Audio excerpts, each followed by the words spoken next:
Past life regression क्या होता है, इसकी क्या इम्पोर्टेंस है? वो लाइफ में लेके जाते हैं और वो लाइफ में वो कौन सी सिचुएशन है और वो वहाँ पे क्या हुआ था उसको हील करते हैं और ये लाइफ में सब सही होना शुरू हो जाता है। तो मीटिंग में सबने बोला कि यार क्या करें, इंसान को मैंने इतना स्मार्ट बना दिया कि अब वो मुझे ही परेशान कर रहे हैं। आइंस्टाइन ने माइंड पावर जो बोलते हैं सबकॉन्शियस माइंड, जो आपका क्वेश्चन है वो जी। सबकॉन्शियस माइंड का 4.5 पूरी लाइफ में यूज किया हुआ है। सबकॉन्शियस माइंड एक अपना आइसबर्ग हो गया, मतलब कॉन्शियस ऊपर हो गया और नीचे जो है वो सबकॉन्शियस माइंड हो गया, जस्ट लाइक एन आइसबर्ग। 5 बजे पहुंचना है, जी। 4:45 अलार्म बजे उससे पहले 5 मिनट पहले हमारी आंख खुल जाती थी।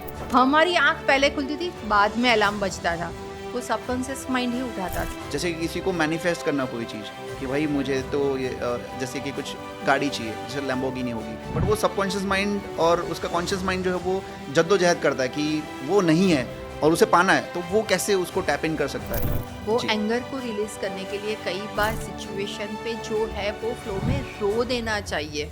इससे शायद मैं ये समझ रहा हूँ कि हमारा माइंड, बॉडी और सोल और हार्ट एक रिलेशनशिप में आ जाता है, मतलब एक लेवल पे आ जाता है, अलाइन हो जाता है। कई बार आगे बढ़ने के लिए और नया ग्रो अप करने के लिए जीरो होना भी जरूरी है। जैसे IIT बाबा आप देख लो, उन्होंने पढ़ाई छोड़ दी, पैकेज छोड़ दिए, तो उनके फादर ने उनको प्रेशराइज किया था कि तुम वकील बना, जो भी है। जब IIT बाबा के सब वायरल भी वीडियो कर रहे हैं, मुझे उनको भी एक क्वेश्चन है जी। कि क्या सोच के आप वायरल कर रहे हैं। सही में बहुत सारे क्वेश्चन खुद के साथ भी करने चाहिए कि जिस चीज के लिए हम इतनी फाइट कर रहे हैं और इतने ट्रॉमा ले रहे हैं, वो ट्रॉमा सही में हमारे लिए यूजफुल है। अभी तो 5-10 साल के बाद ऐसा होगा कि हर एक पार्लर में, सलून में, जिम में एक मेडिटेशन सेंटर होगा। बट आजकल कैसा नहीं कि अगर मान लो ट्रैफिक में किसी की एक्टिवा छू गई या गाड़ी टच हो गई, लोग मारामारी पे आ जाते हैं। लेकिन हमारा सबसे बड़ा प्रॉब्लम क्या है कि हम कभी क्वेश्चन करते ही नहीं है। नेक्स्ट क्वेश्चन ये पूछना चाहूंगी कि हम मतलब मन से खुश कैसे रहे? मन ही ईश्वर, मन ही देवता, मन से बड़ा ना कोई। एक रजनीश का बहुत अच्छा डायलॉग है, मैं पूरी जिंदगी अपने बाप को खोटा ठहराता रहा। हाँ। मैं पूरी जिंदगी मेरे बाप को खोटा ठहराता रहा, लेकिन जब मेरे बेटे ने मुझे खोटा ठहराया तब पता चला कि मैं कितना गलत था या वो कितने सही थे। हेलो गाइस, आपका स्वागत है स्ट्रीट गॉड पॉडकास्ट में। आज के हमारे जो गेस्ट है बहुत ही ज़्यादा स्पेशल है हमारे लिए, बिकॉज वो आज बात करने वाले हैं हमारे सबकॉन्शियस माइंड को लेके, और उनका 8 से 10 साल का एक्सपीरियंस है होलिस्टिक चीज़ों में, और इनका जो बिजनेस है और इनका जो कार्य है वो है पिंकल भट्ट के नाम से माइंड पावर ट्रेनिंग में। ये माइंड के रिलेटेड सारी जो मिथ है आज हम क्रैक करने वाले हैं, and she is so very sweet and very positive. तो आज आपको इस पॉडकास्ट में बहुत ही ज़्यादा वैल्यू मिलने वाली है, तो इस पॉडकास्ट को एंड तक ज़रूर देखें। सो स्वागत करते हैं पिंकल जी का, और जिनको बहुत ही ज़्यादा नॉलेज है NLP, पास्ट लाइफ रिग्रेशन का और होलिस्टिक जितना भी नॉलेज है वो आज हम इनसे इस पॉडकास्ट में ज़रूर से लेंगे, ताकि इस पॉडकास्ट से हमें कुछ वैल्यू क्रिएट करें। ओके, तो स्वागत करते हैं पिंकल जी का। नमस्कार आंटी जी, कैसे हैं आप? बस एकदम फाइन। ओके। मैं पिंकल भट्ट हूँ, माइंड पावर ट्रेनिंग इंस्टीट्यूट चलाती हूँ और मैं खुद मेरे नाम से ही चलाती हूँ, पिंकल माइंड पावर ट्रेनिंग इंस्टीट्यूट, क्योंकि जो भी चार्ज है वो हमारे खुद के अंदर ही है। ये मेरी बिलीफ है और आप सबको भी आपके ऊपर भी आपको बिलीफ लेनी चाहिए और होनी भी चाहिए कि जो भी पावर है ना वो हमारे अंदर ही है। क्योंकि एक ब्यूटीफुल स्टोरी से मैं बताना चाहती हूँ कि दुनिया बहुत सुंदर है, ये हम सबको पता है, लेकिन जब भगवान ने दुनिया बनाई ना, तब सबसे पहले उसने ये झाड़, पान, फल, फूल सब कुछ बनाया। जी जी। उसके बाद उसको लगा कि कुछ कमी है, तो वो कमी दूर करने के लिए उसने पशु पक्षी बनाए कि जो कुछ बोल सके, चिचियारियाँ कर सके, आवाज़ कर सके, कलरव जो हम बोलते हैं कि पक्षियों की आवाज़। फिर उनको लगा कि और भी कुछ कमी है इस दुनिया में, जी। तो फिर लास्ट में इंसान बनाया और उसके अंदर सब कमियां उन्होंने रख दी जो भी उनको लगती थी कि भाई ये होना चाहिए, ये दुनिया सुंदर बनाने के लिए। तो हमको सब कुछ दे दिया कि हम बोल भी सकते हैं, सोच भी सकते हैं, एक्शन भी ले सकते हैं, रिएक्ट भी कर सकते हैं और हर एक फीलिंग्स को एक्सप्रेस कर सकते हैं। जी। तो ये इतनी सुंदर दुनिया बनाई उसके बाद हमने खुद को भगवान को ही परेशान करना शुरू कर दिया। जी। क्योंकि जब भी कुछ परेशानी आती थी ना, तो हे भगवान घंट लगाना, बाधा रखना, सोमवार, मंगलवार, बुधवार, गुरुवार, जो भी जितने वार है वो सब वार का उपवास करना, फिर पूनम है, अमास है, वहाँ पे जाना। फिर एक बार भगवान की अंदर मीटिंग हुई कि भाई उन लोगों की जो दुनिया थी ना, वो हमने खैर वगैर कर दी, बिखर गई। तो मीटिंग में सबने बोला कि यार क्या करे, इंसान को मैंने इतना स्मार्ट बना दिया कि अब वो मुझे ही परेशान कर रहे हैं। पूरा दिन भक्त में तो वो उनकी पर्सनल लाइफ एंजॉय ही नहीं कर सकते थे। तो सबने अलग अलग बोला कि आप कहीं पे जाके छुप जाओ। तो बोला कि हम छुप गए, हिमालय में भी तो वहाँ पे ढूंढ लिया, पर्वत पे तो वहाँ पे भी ढूंढ लिया, वैष्णो देवी तो वहाँ पे भी ढूंढ लिया। तो नाराज जी दूर बैठे बैठे हंस रहे थे। तो बोले कि क्यों नाराज जी आप हंस रहे हो? तो उन्होंने बोला कि आपने इंसान को बहुत मूर्ख भी बनाया है। तो कि नहीं बनाया है, वो हमको मूर्ख बना रहा है, लेकिन वो मूर्ख नहीं है। तो नाराज जी ने बोला कि नहीं, आपने उसको मूर्ख बनाया है। तो सब भगवान एक साथ बोले कि बताओ ना कहाँ पे हमारी एक मिस्टेक हुई है जो हम फ़ायदा ले सके। तो नाराज जी ने बताया कि आप उसके अंदर उतर जाओ, पूरी दुनिया घूमेगा, कभी भी उसके अंदर नहीं झांकेगा। और तब से भगवान हमारे अंदर बैठे हुए हैं, जिसको हम बोलते हैं सोल या इंट्यूशन जो होता है, या कई बार हम बोलते हैं कि हमको पता था लेकिन मैंने किया नहीं। हम सब जगह पर ढूंढते हैं, कभी हमारे अंदर झांकते ही नहीं है। तो इसीलिए आज ये पॉडकास्ट के माध्यम द्वारा आपका बहुत ही एक शुक्रिया मैं करना चाहती हूँ कि आप सबको एक अवेयरनेस दे रहे हो कि खुद के अंदर झांको, अपने पावर को समझो। और ये पॉडकास्ट हो सके उतना, जो इनका पर्पस है कि मोस्ट पीपल लोग इनको सुने, समझे और अपनी लाइफ में अप्लाई करें, तो वो सक्सेस हो। उसके लिए हम यूनिवर्स के, गॉड के, और हम दोनों भी हमारे अंदर झांके, आज और डीपर जाए और एक और ब्यूटीफुल पल लेके बाहर आए। ये पॉडकास्ट का बिल्कुल आपका आशीर्वाद है, और आगे डेफिनेटली हम ऑडियंस को वैल्यू देंगे इससे। और होता क्या गाइस कि जब भी हम पॉडकास्ट देखते हैं तो हमारे माइंड में सवाल होते हैं, पॉजिटिव और नेगेटिव। तो आज हम उसी के बारे में बात करेंगे, which is related to subconscious mind. हमारा जो सबकॉन्शियस माइंड है उसके बारे में हम बात करेंगे, क्योंकि वो बहुत ही डीप है। तो उसका आज पूरा ज्ञान जो है हम इस पॉडकास्ट के थ्रू लेंगे। तो मेरा आपसे कहना था पिंकल जी कि अपना माइंड और सबकॉन्शियस माइंड और ब्रेन, इन तीनों में क्या फ़र्क है, ये मुझे आप बताइए। मोस्टली क्या है कि जब माइंड की बात आती है ना, तो सबके मुंह पे है कि भाई subconscious mind and conscious mind, मतलब एक अवेयरनेस, अवचेतन मन और चेतन मन, ये सबके अंदर एक अवेयरनेस है। लेकिन माइंड कहाँ पर है वो मोस्टली किसी को नहीं पता है। आज अगर मैं आप लोगों को भी जो सुन रहे हैं उनको पूछूंगी कि माइंड कहाँ पे है, और मैं पॉज लूँगी, तो आप सोचेंगे कि ये यहाँ पर है माइंड, लेकिन ये ब्रेन है, माइंड यहाँ पे नहीं है। ये छोटा दिमाग और बड़ा दिमाग जो बोलते हैं हम, ये ब्रेन है। ब्रेन सर्जरी हो सकती है, माइंड कभी सर्जरी नहीं हो सकती। तो ब्रेन एंड माइंड दो अलग चीज़ है। कई बार हम बोलते हैं कि मेरा मन नहीं है, मेरा मगज नहीं है, हम नहीं बोलते कभी भी। हाँ बिल्कुल, कभी भी हम ये नहीं बोलते कि मेरा मगज नहीं है, मेरा ब्रेन नहीं है, मेरा मन नहीं है, खाने का मन नहीं है। तो मन एंड ब्रेन दो अलग चीज़ है। तो subconscious mind and conscious mind दोनों एक दूसरे के साथ है, और ब्रेन दोनों अलग चीज़ है। माइंड जो है ना, वो हमारे यहाँ पे डूंटी के पास से एक हमारी एनर्जी, ऊर्जा के फॉर्म में है। वो ऑर्गन नहीं है। जैसे हमारे हाथ है, पैर है, कान है, आँख है, ब्रेन है, तो ब्रेन को हम मेज़र कर सकते हैं, उसको स्कैन कर सकते हैं, उसकी सर्जरी कर सकते हैं।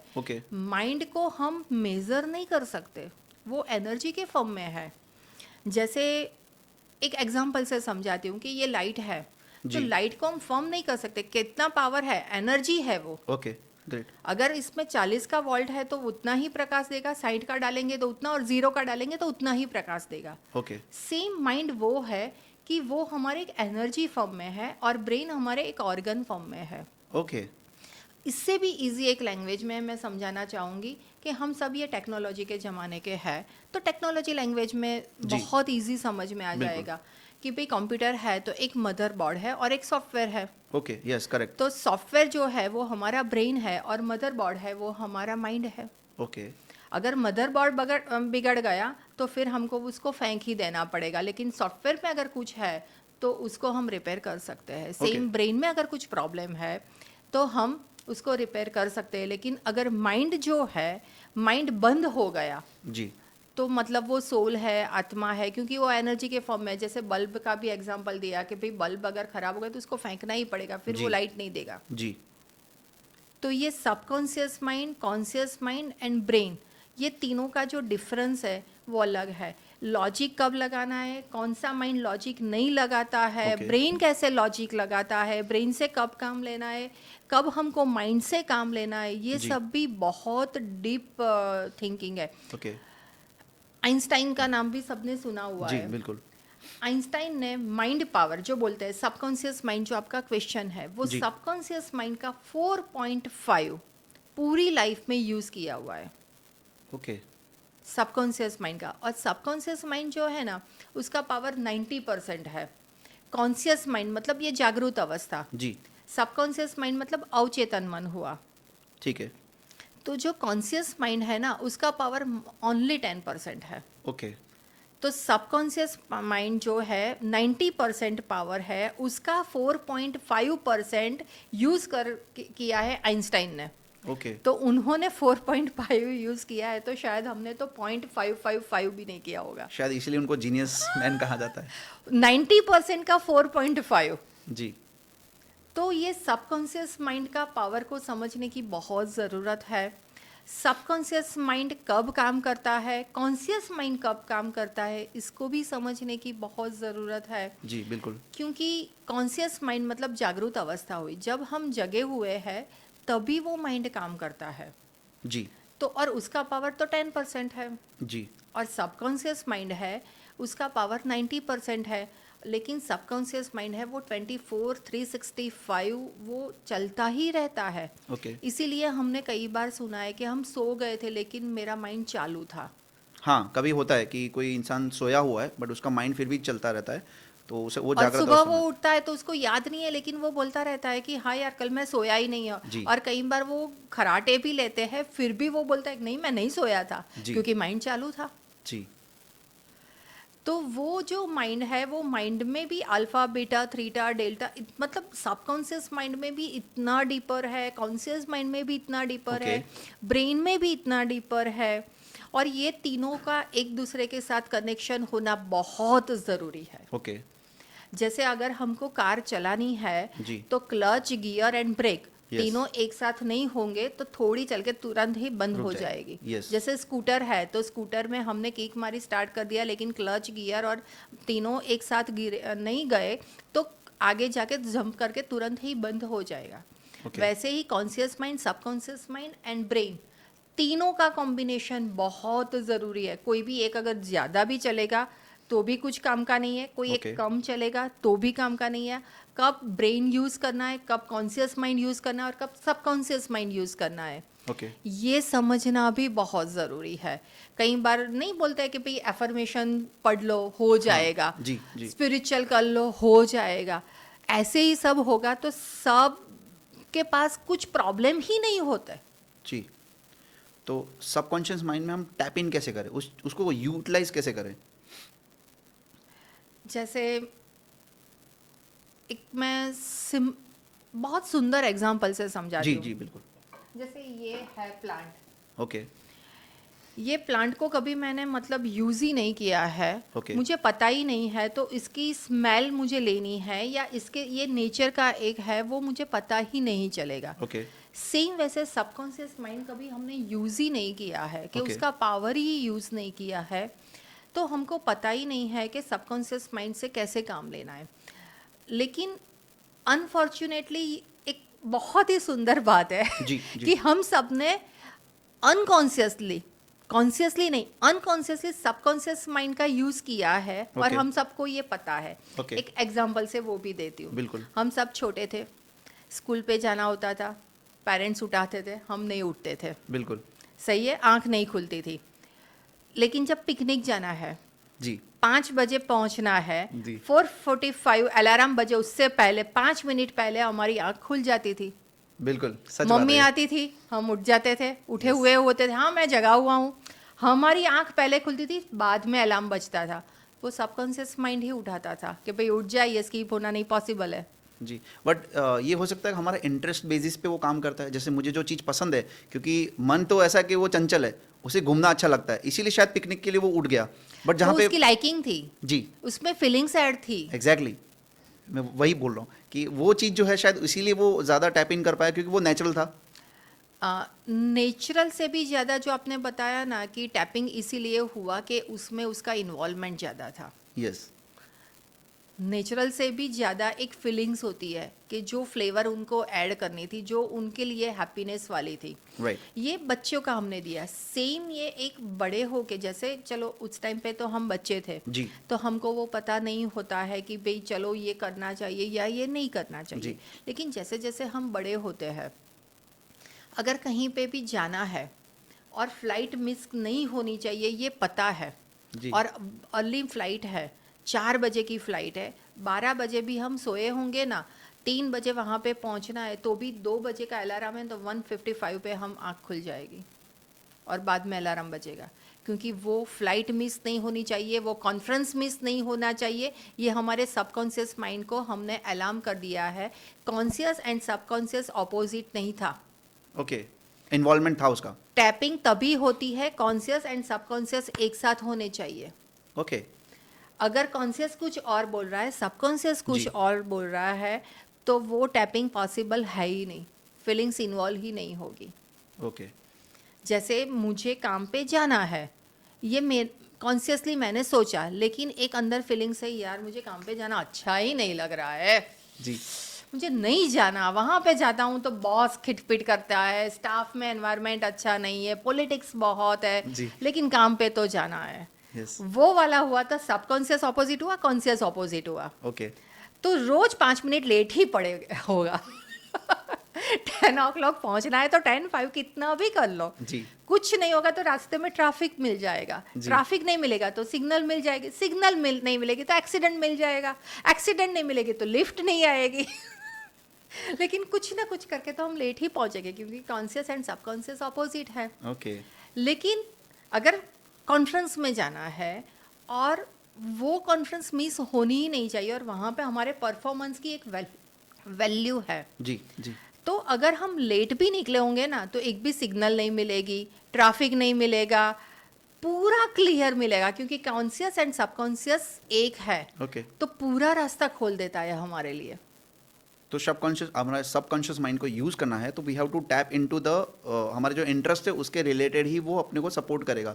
बट ऐसे टाइम पे जब वहाँ पे सपोर्ट नहीं है उस तब कैसे यूज़ कर सकते हैं? जैसे कि किसी को मैनिफेस्ट करना कोई चीज़ कि भाई मुझे तो ये जैसे कि कुछ गाड़ी चाहिए, जैसे लैम्बोर्गिनी होगी या फिर बड़ा घर हो गया, वो उसे मैनिफेस्ट करना, बट वो सबकॉन्शियस माइंड और उसका कॉन्शियस माइंड जो है वो जद्दोजहद करता है कि वो नहीं है और उसे पाना है, तो वो कैसे उसको टैप इन कर सकता है रियलिटी में कन्वर्ट करने के लिए?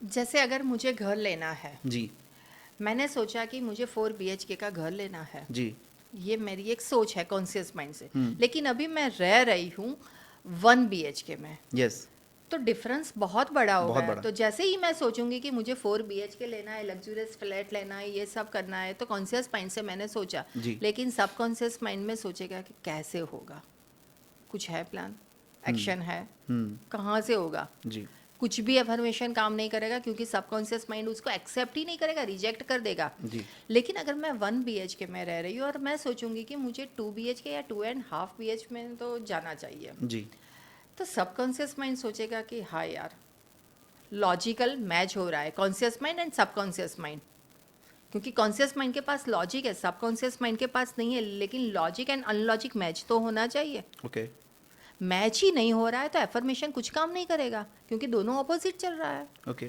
तो लेकिन मैं 1 BHK में से 2 या 2.5 में गई, फिर वहाँ से मैं 4 BHK का प्लान कर रही हूँ, तो वो मैं पॉसिबल है।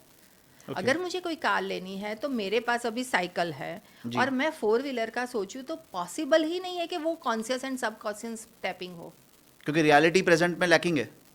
है ही।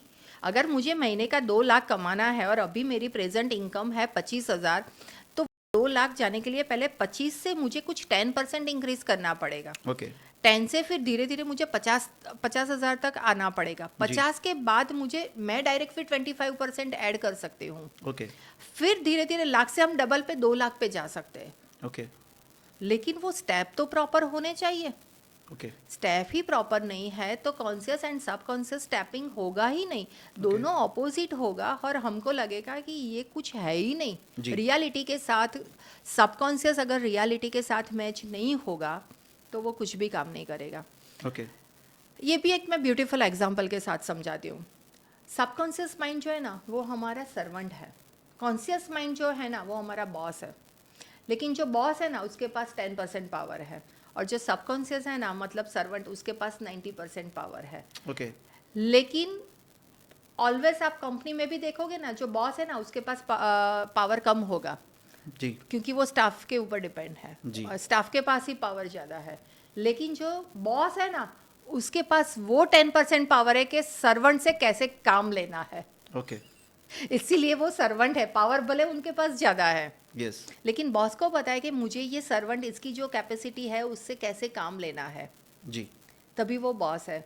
तो जो सबकॉन्शियस माइंड है ना वो हमारा सर्वेंट है। Okay logic conscious mind, logic mind से हमको सबकॉन्शियस माइंड से उसको जी। काम लेना है। और हमारा जो भी बिलीफ है या हमारा जो भी पास्ट ट्रॉमा है जी। वो सबकॉन्शियस मतलब उसके पास पड़ा हुआ है हमारे सर्वेंट के पास, जी। उसमें से उसको निकालना पड़ेगा। ओके जब तक वो past trauma, past belief, negative belief, over thinking जो हमारे सर्वेंट मतलब सबकॉन्शियस माइंड के पास है जी। वो सबकॉन्शियस माइंड से नहीं निकलेगा तो वो कॉन्शियस माइंड मतलब लॉजिक के साथ टैपिंग होगा ही नहीं।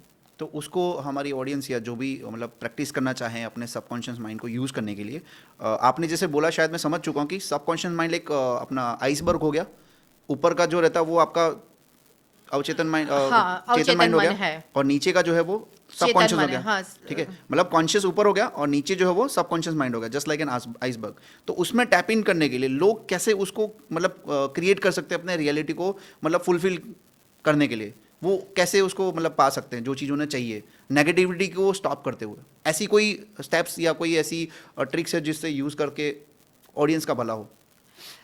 बहुत कुछ इसके अंदर इन्वॉल्व होता है जी। सबसे पहले तो हम किस एनवायरनमेंट में हमारा जन्म हुआ है, ठीक है कैसी हमारी परवरिश हुई है, ओके। हमारे पास कैसी बिलीफ है जी और हम अभी प्रेजेंट में कहाँ पे है जी और हम फ्यूचर में कहाँ पे जाना चाहते हैं, ओके वो हमारे पास एक क्लियर मैप होना चाहिए। जी जब तक क्रिस्टल क्लियर क्लैरिटी नहीं होगी जी तब तक सबकॉन्शियस एंड कॉन्शियस का टैपिंग नहीं होगा। ओके जो भी चाहिए उसके लिए उसके साथ बात करनी पड़ती है ओके क्योंकि सबकॉन्शियस माइंड हमारा सर्वेंट है, उसके साथ हम बात नहीं करेंगे, उसको क्लैरिटी नहीं देंगे, जी। उसको नहीं समझाएंगे कि बॉस को क्या चाहिए तो वो सर्वेंट कैसे ला के देगा। ओके एक्शन प्लान तो होना ही चाहिए ना लॉजिक माइंड से। पुरुषार्थ जो उसको हम बोलते हैं अलग अलग लैंग्वेज में, तो वो पुरुषार्थ वो हुआ कि हम एक प्लान करें। जैसे एक किसी के पास सब कुछ है लेकिन नेगेटिविटी बहुत है, जी तो हम चलो एक ये टॉपिक पे जाते हैं कि भाई नेगेटिविटी बहुत है, तो जो नेगेटिव थिंकिंग आता है तो वो नेगेटिव थिंकिंग भी उसकी कोई पास्ट एक्सपीरियंस से ही हुआ है, ऐसे तो आ नहीं गया है, ओके अपने आप तो आ नहीं गया है। जी तो उसका जो पास्ट एक्सपीरियंस है उसमें से उसको क्या लेना था और क्या छोड़ना था जी वो नहीं किया है, उसके हिसाब से एक बिलीफ बन गई है। ओके तो उसके लिए तो वो सेल्फ एनालिसिस से एक एक्सरसाइज करनी पड़ती है ओके क्योंकि थिंकिंग की कोई स्विच नहीं है कि हमने बंद कर दी। जी सब बोलते रहते हैं कि नेगेटिव मत सोच, पॉजिटिव सोच, नेगेटिव मत सोच, पॉजिटिव सोच, तो कोई स्विच थोड़ी ना है। जी और थिंकिंग को हम स्टॉप कर ही नहीं सकते, उसको वे दे सकते हैं। मैं हमेशा बोलती हूँ कि जब हमको कुछ भी अच्छा नहीं लगता ना तो कुछ भी मतलब जो अच्छा लगता है ना वो भी अच्छा नहीं लगता। ओके आज मैं बैड सिचुएशन में हूँ और सब बोले कि पॉजिटिव सोच, खाक पॉजिटिव थिंकिंग आएगी, कहाँ से आएगी? क्योंकि वो सर्कमस्टेंसेस सिचुएशन ही नहीं है। Exactly. और उस टाइम पे मुझे जो अच्छा लगता है ना वो भी अच्छा नहीं लगेगा, वो मेरा पार्टनर भी है, या कोई सिचुएशन है, या कोई फूड है, जी या मेरा कुत्ता भी है, वो मेरे पास आएगा तो भी दूर जाना, हम ऐसे कर देंगे। यस तो उस टाइम पे मैं मेरे क्लाइंट को भी वही बोलती हूँ, जो सिचुएशन हुई है उसको सबसे पहले एक्सेप्ट कर लो। ओके जब एक्सेप्ट कर लेते हैं तब 50% हम वो सिचुएशन को हम डाउन कर लेते हैं, उसकी ग्रेविटी। ओके जब हमारे अंदर एक्सेप्ट हो गया कि हाँ भाई ये सिचुएशन हो गई है, तो नेगेटिविटी जो हमारे अंदर हावी है वो स्टॉप हो जाएगी। ओके और वो जो एक्सेप्ट नहीं होती है, जी। कई बार ऐसा होता है कि चलो मैंने तो बोल दिया एक्सेप्ट कर लो, लेकिन सब कुछ लूट गया है तो कैसे एक्सेप्ट करें। यस ये भी एक रियलिटी है। कई बार बहुत सारे लोगों के साथ हमारे लिए वो इतनी नहीं है, लेकिन उनके लिए तो वो सर्वस्व था, यस अटैच्ड थे उस चीज से।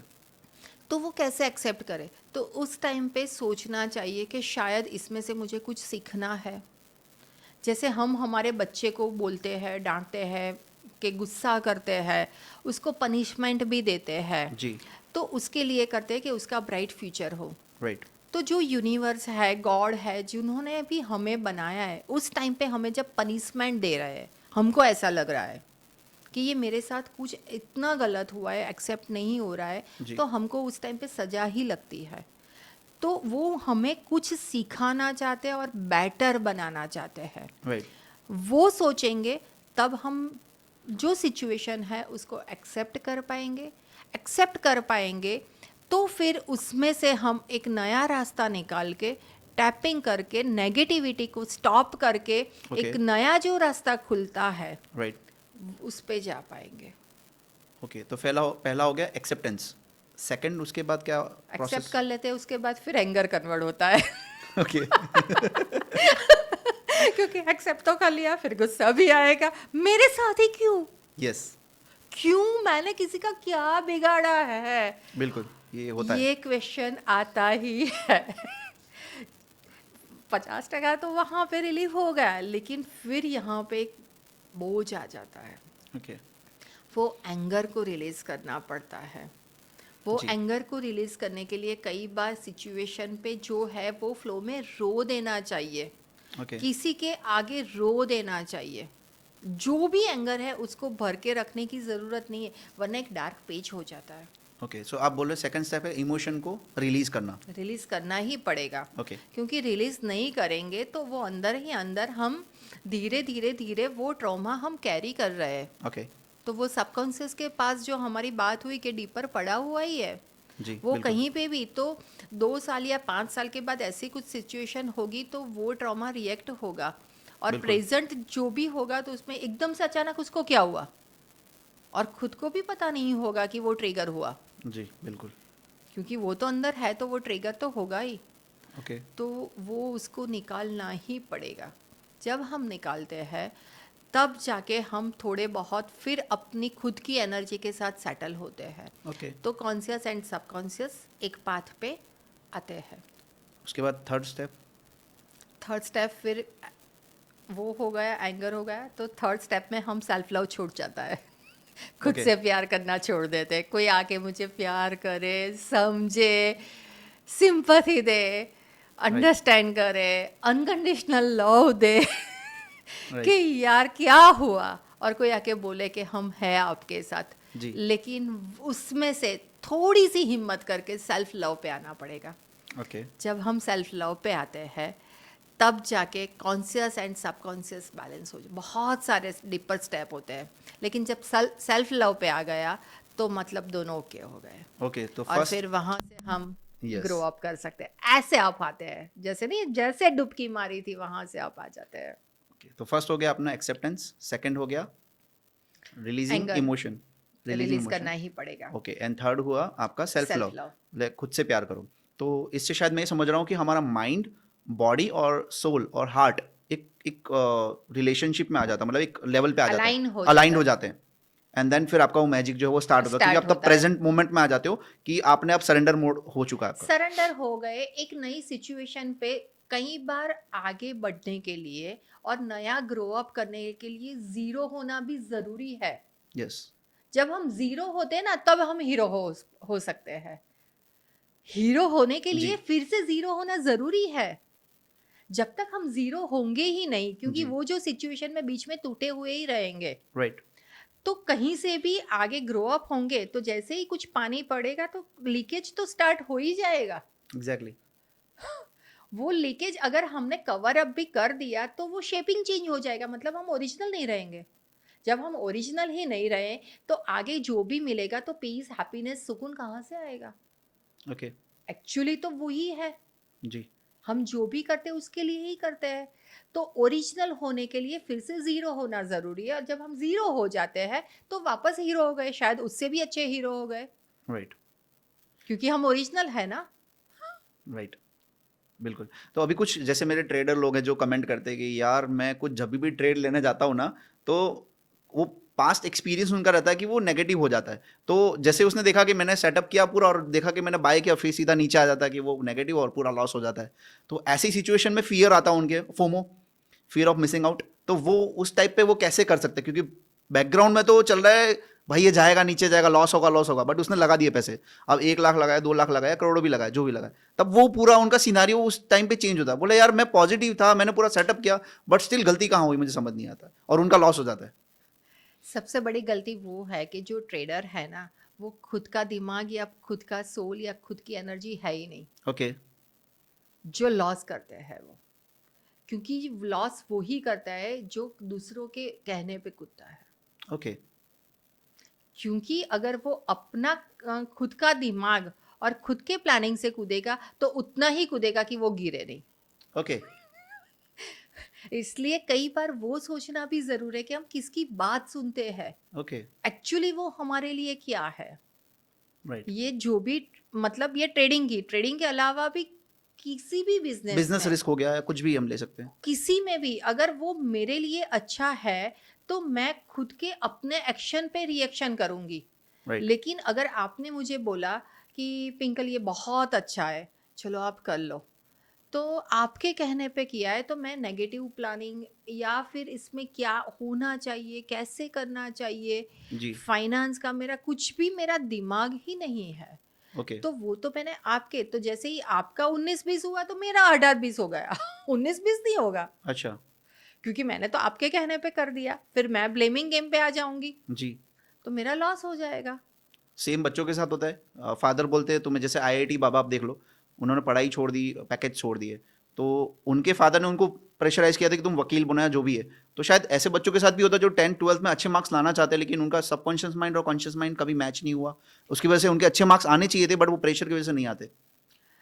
ये पेरेंटिंग टिप पे आपने बहुत ही अच्छा क्वेश्चन पूछा। जी। इसमें मैं ये कहना चाहूँगी, जो आईआईटी बाबा का बाहर आया है, जी। इसमें बहुत कुछ है। एक्चुअल सिर्फ पेरेंटिंग पार्ट ही थोड़ा है। वो कहाँ से खुश थे? एक भी सिचुएशन बताओ कि वो हैप्पी थे? नहीं। चलो पेरेंट प्रेशर मान लेते हैं, यस। पेरेंट प्रेशर हो गया, फिर उसके बाद क्या हुआ? एक एज के बाद तो पेरेंट्स का प्रेशर कहाँ से आता है? आप जी। रिलेशनशिप में आए, कहाँ से प्रेशर आया? जी। आपको पैकेज मिला, कहाँ से प्रेशर आया? ये असंतोष आपके दिल के दिमाग पे छाई हुई है। ओके। ये एक मेंटल हेल्थ इश्यू भी बोल सकते हैं। अगर एक प्रेशर है तो एक जगह पर है, वो जी। पार्ट तो चला गया, वो पेच निकल गया, जी। फिर बाकी की ट्री तो आप आपके हिसाब से बना ही सकते थे ना। गिव अप करना, किसी पे ब्लेम डालना, इसकी वजह से मेरा ये हाल हुआ, जी। वो एक माइंडसेट बोल सकते हैं जी। सही में। क्योंकि जब जब आईआईटी बाबा के सब वायरल भी वीडियो कर रहे हैं, मुझे उनको भी एक क्वेश्चन है जी। कि क्या सोच के आप वायरल कर रहे हो? जी। उनको एक ही जगह से प्रॉब्लम है तो बोल सकते हैं, आपको एक जगह से, दूसरी जगह से, तीसरी जगह से, चलो 3 जगह पर है, तभी भी हम सोच सकते हैं कि चलो ये प्रॉब्लम सामने वाले। लेकिन फिर 4th 5th तो फिर उंगली अपनी तरफ लानी चाहिए कि भाई प्रॉब्लम मेरे में है, यस। सामने में नहीं है। दूसरा, पेरेंट प्रेशर की बात जो आपने की वो भी बहुत ही अच्छी की, लेकिन पेरेंट प्रेशर में ये हर एक इंडिविजुअल बच्चे पे जाता है। यस। क्योंकि जब प्रेशर देते हैं तो बच्चा बोलता है कि मुझे प्रेशर क्यों दिया। जी। प्रेशर नहीं देते हैं तो भी बड़ा होके जिस बच्चे को बोलना है वो बोलेगा मैं तो बच्चा था, मुझे कहाँ पता चलता था, आपको प्रेशर देना चाहिए ना। यस। आपको समझना चाहिए, आपको मुझे मेरी कैरियर बनानी चाहिए, आपको मुझे पढ़ाना चाहिए। जिस बच्चे को बोलना है कंप्लेनिंग मोड पे है, वो कंप्लेनिंग मोड पे कहीं पे भी रहेंगे। ओके जो बच्चा रिसीविंग मोड पे है, वो बच्चा रिसीविंग मोड पे ही रहेगा। और पेरेंटिंग का मेन पार्ट, आपने कभी पंखी का माला देखा है? जो नहीं भी पंखी एक बच्चे को मतलब एग्स देते हैं माड़ा, तो उसमें वो कड़क कड़क जो मतलब सूखी हुई डंडी होती है ना, वो जी सूखी हुई डंडी से वो माला बनाता है। उसका जो गुच्छा होता है इन एग्स रखने के लिए और बच्चे को वो जी फिर वो वहां से वो बच्चा मतलब एग्स फूटता है और बच्चा जन्म लेता है। तो जी पेरेंटिंग पार्ट वो है ही नहीं कि आप सब कुछ उसको सही सही दो। जी कांटे ही होंगे तो जाके वो फूल पे चला जाएगा ना। जी क्योंकि घुवड़ जो है, वो जो घुवड़ अपने बच्चे को पांख में से ऊपर इतनी ऊपर लेके जाता है और फिर छोड़ देता है। जी मतलब कोई भी कबूतर हो गया, कोई भी चिड़िया हो गई, वो अपने पेरेंटिंग सिस्टम में पहले उसको पुश करेगा। ऊपर इतना लेके ठीक है। जाएगा और फिर वहां से छोड़ेगा, और उसकी पांख वो फड़फड़ाए तब तक वो देखेगा। और जो पंखी देखेंगे कि नहीं फड़, तो नीचे आके उसको पकड़ लेते हैं। लेकिन छोड़ना तो पड़ता ही है। ओके वो पेरेंटिंग पार्ट के लिए ज़रूरी है। लेकिन वो हर एक बच्चे के परसेप्शन ऊपर है कि वो रिसीविंग मोड पे है या कंप्लेनिंग मोड पे है। और वो जो जी रिसीविंग मोड पे है, वो हमेशा लाइफ में ग्रेटफुल ही, थैंकफुल ही रहेगा और ग्रो अप सिचुएशन में रहेगा। ओके और जो बच्चा कंप्लेनिंग मोड पे है, हमेशा उसको कहीं पे भी, बीबी से भी, मतलब अगर लड़की है तो हस्बैंड से भी, ससुराल वालों से भी, जॉब में से भी, हर एक चीज में कंप्लेन रहेगी उसको। बिल्कुल ये एक बहुत माइंडसेट है क्लियर, इसमें हम कुछ नहीं कर सकते। हाँ, अपवाद सब में है, मैं ऐसा नहीं बोल रही हूँ कि हर एक पेरेंट्स या हर एक बच्चा, अपवाद सब में है। जी ये डॉक्टर एरिन बर्ग की एक रिसर्च है। दूसरा विश्व युद्ध हुआ ना, उसके बाद चाइल्ड मतलब साइकोलॉजी पे पूरा रिसर्च हुआ था। तो उसमें उन्होंने 4 स्टेज बताए हैं। जी I am okay, you are not okay. Okay एक होता है I am okay, you are जी नॉट ओके, मैं सही हूँ आप सही नहीं हो। दूसरा हुआ I am not okay, you are okay, जी मैं गलत हूँ आप सही हो। तीसरा हुआ I am not okay, you are not okay, मैं भी गलत हूँ आप भी गलत हो। और चौथा ओके हुआ I am okay, you are okay, जो विन विन सिचुएशन है। ओके सबसे पहले जो है आई एम ओके, यू जी आर नॉट ओके, वो मोस्टली बॉस में होता है। I am okay, you are not okay, मैंने जो कहा वही सही है, इसीलिए बोलते हैं कि बॉस इज ऑलवेज राइट। जी दूसरा है I am not okay, you are okay, वो मोस्टली हाउसवाइफ की बिलीफ होती है। पति ने जो किया, ससुराल वाले ने जो किया, हाँ मैं गलत हो सकती हूँ, वो वाली। I am not okay, you are not okay, वो जो आतंकवादी है या किसी का अपमान करे, आपने मेरा अपमान किया अब मैं आपका अपमान करूंगा, ओके जी आप, मेरी लाइफ की कोई वैल्यू नहीं है, आपकी लाइफ की, जो आतंकवादी है और वो सब। I am not okay, you are not okay. जी और जो फोर्थ स्टेज है I am okay, you are okay, win win जी सिचुएशन, मैं भी ग्रो अप था आप भी ग्रो अप था, वो मोस्टली 2% ही है कि विन विन सिचुएशन बोल सकते हैं कि जी दोनों साथ में आगे बढ़े। वो 2% ही हो सकते हैं। और मोस्टली जो आगे की है I am okay, you are not okay, या you are not okay, I am okay, ये दो ही मोस्टली माइंडसेट होते हैं। जी तो जो भी व्यूअर्स देख रहे हैं, मैं सबको बोलना चाहूँगी कि आप एक बार चेक करो कि आप कौन से माइंडसेट पे हो। I am okay, you are not okay, I am not okay, you are okay, I am okay, you are okay, and जी I am not okay, you are not okay. ये 4 stage में से आप कौन से stage पे हो, वो चेक करने की ज़रूरत है। और जो भी स्टेज में हो उसमें से I am okay, you are okay, जो विन विन सिचुएशन है, जी वो स्टेज पे आने की कोशिश करनी चाहिए। ये एक बहुत ही ज़रूरी है। ये बहुत हार्ड है और बहुत इजी है। बिल्कुल। तो आपने जो बोला पेरेंटिंग में अपने इंडियन पेरेंट्स जो है उनको सीखना चाहिए कि आप प्रेशर की जगह पुश एंड पुल वाला फॉर्मेट यूज़ कर सकते हैं कि आप थोड़ा पुश भी करो और पुल भी करो, तो दोनों ओर से विन विन सिचुएशन आपकी हो जाएगी कि मेरा लड़का भी सही है, उसकी सोच जो है एक बार समझो उसे, और सेकंड आप भी उस पर इम्प्लीमेंट करो कि ये नहीं ये बेटर हो सकता है। एक गाइडेंस मिलना ज़रूरी है हाँ, एक बेटर पेरेंटिंग के लिए। बेटर पेरेंटिंग के लिए सबसे पहले एक एनवायरनमेंट जरूरी है। यस जैसे एक बच्चा छोटा होता है, 5 साल 6 साल 7 साल का, तो कहीं से भी आएगा ना, तो दौड़ते दौड़ते दौड़ते हर एक चीज वो हमारे साथ शेयर करता है। राइट कुछ भी फिल्टर नहीं करता है। जी फिर हम उसको बोलते हैं ये राइट है, ये रॉन्ग है, ये तूने क्यों किया, ये ऐसे क्यों किया। फिर उस पर कंडीशनिंग स्टार्ट होती है।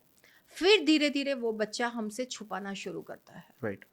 एक्चुअल वो एक पेरेंटिंग पार्ट में चेंज करना चाहिए कि बच्चा 5 साल का हो, 15 साल का हो या 25 साल का हो, पेरेंट्स के साथ आके कुछ भी बोलने में उसको फिल्टर नहीं करना पड़े।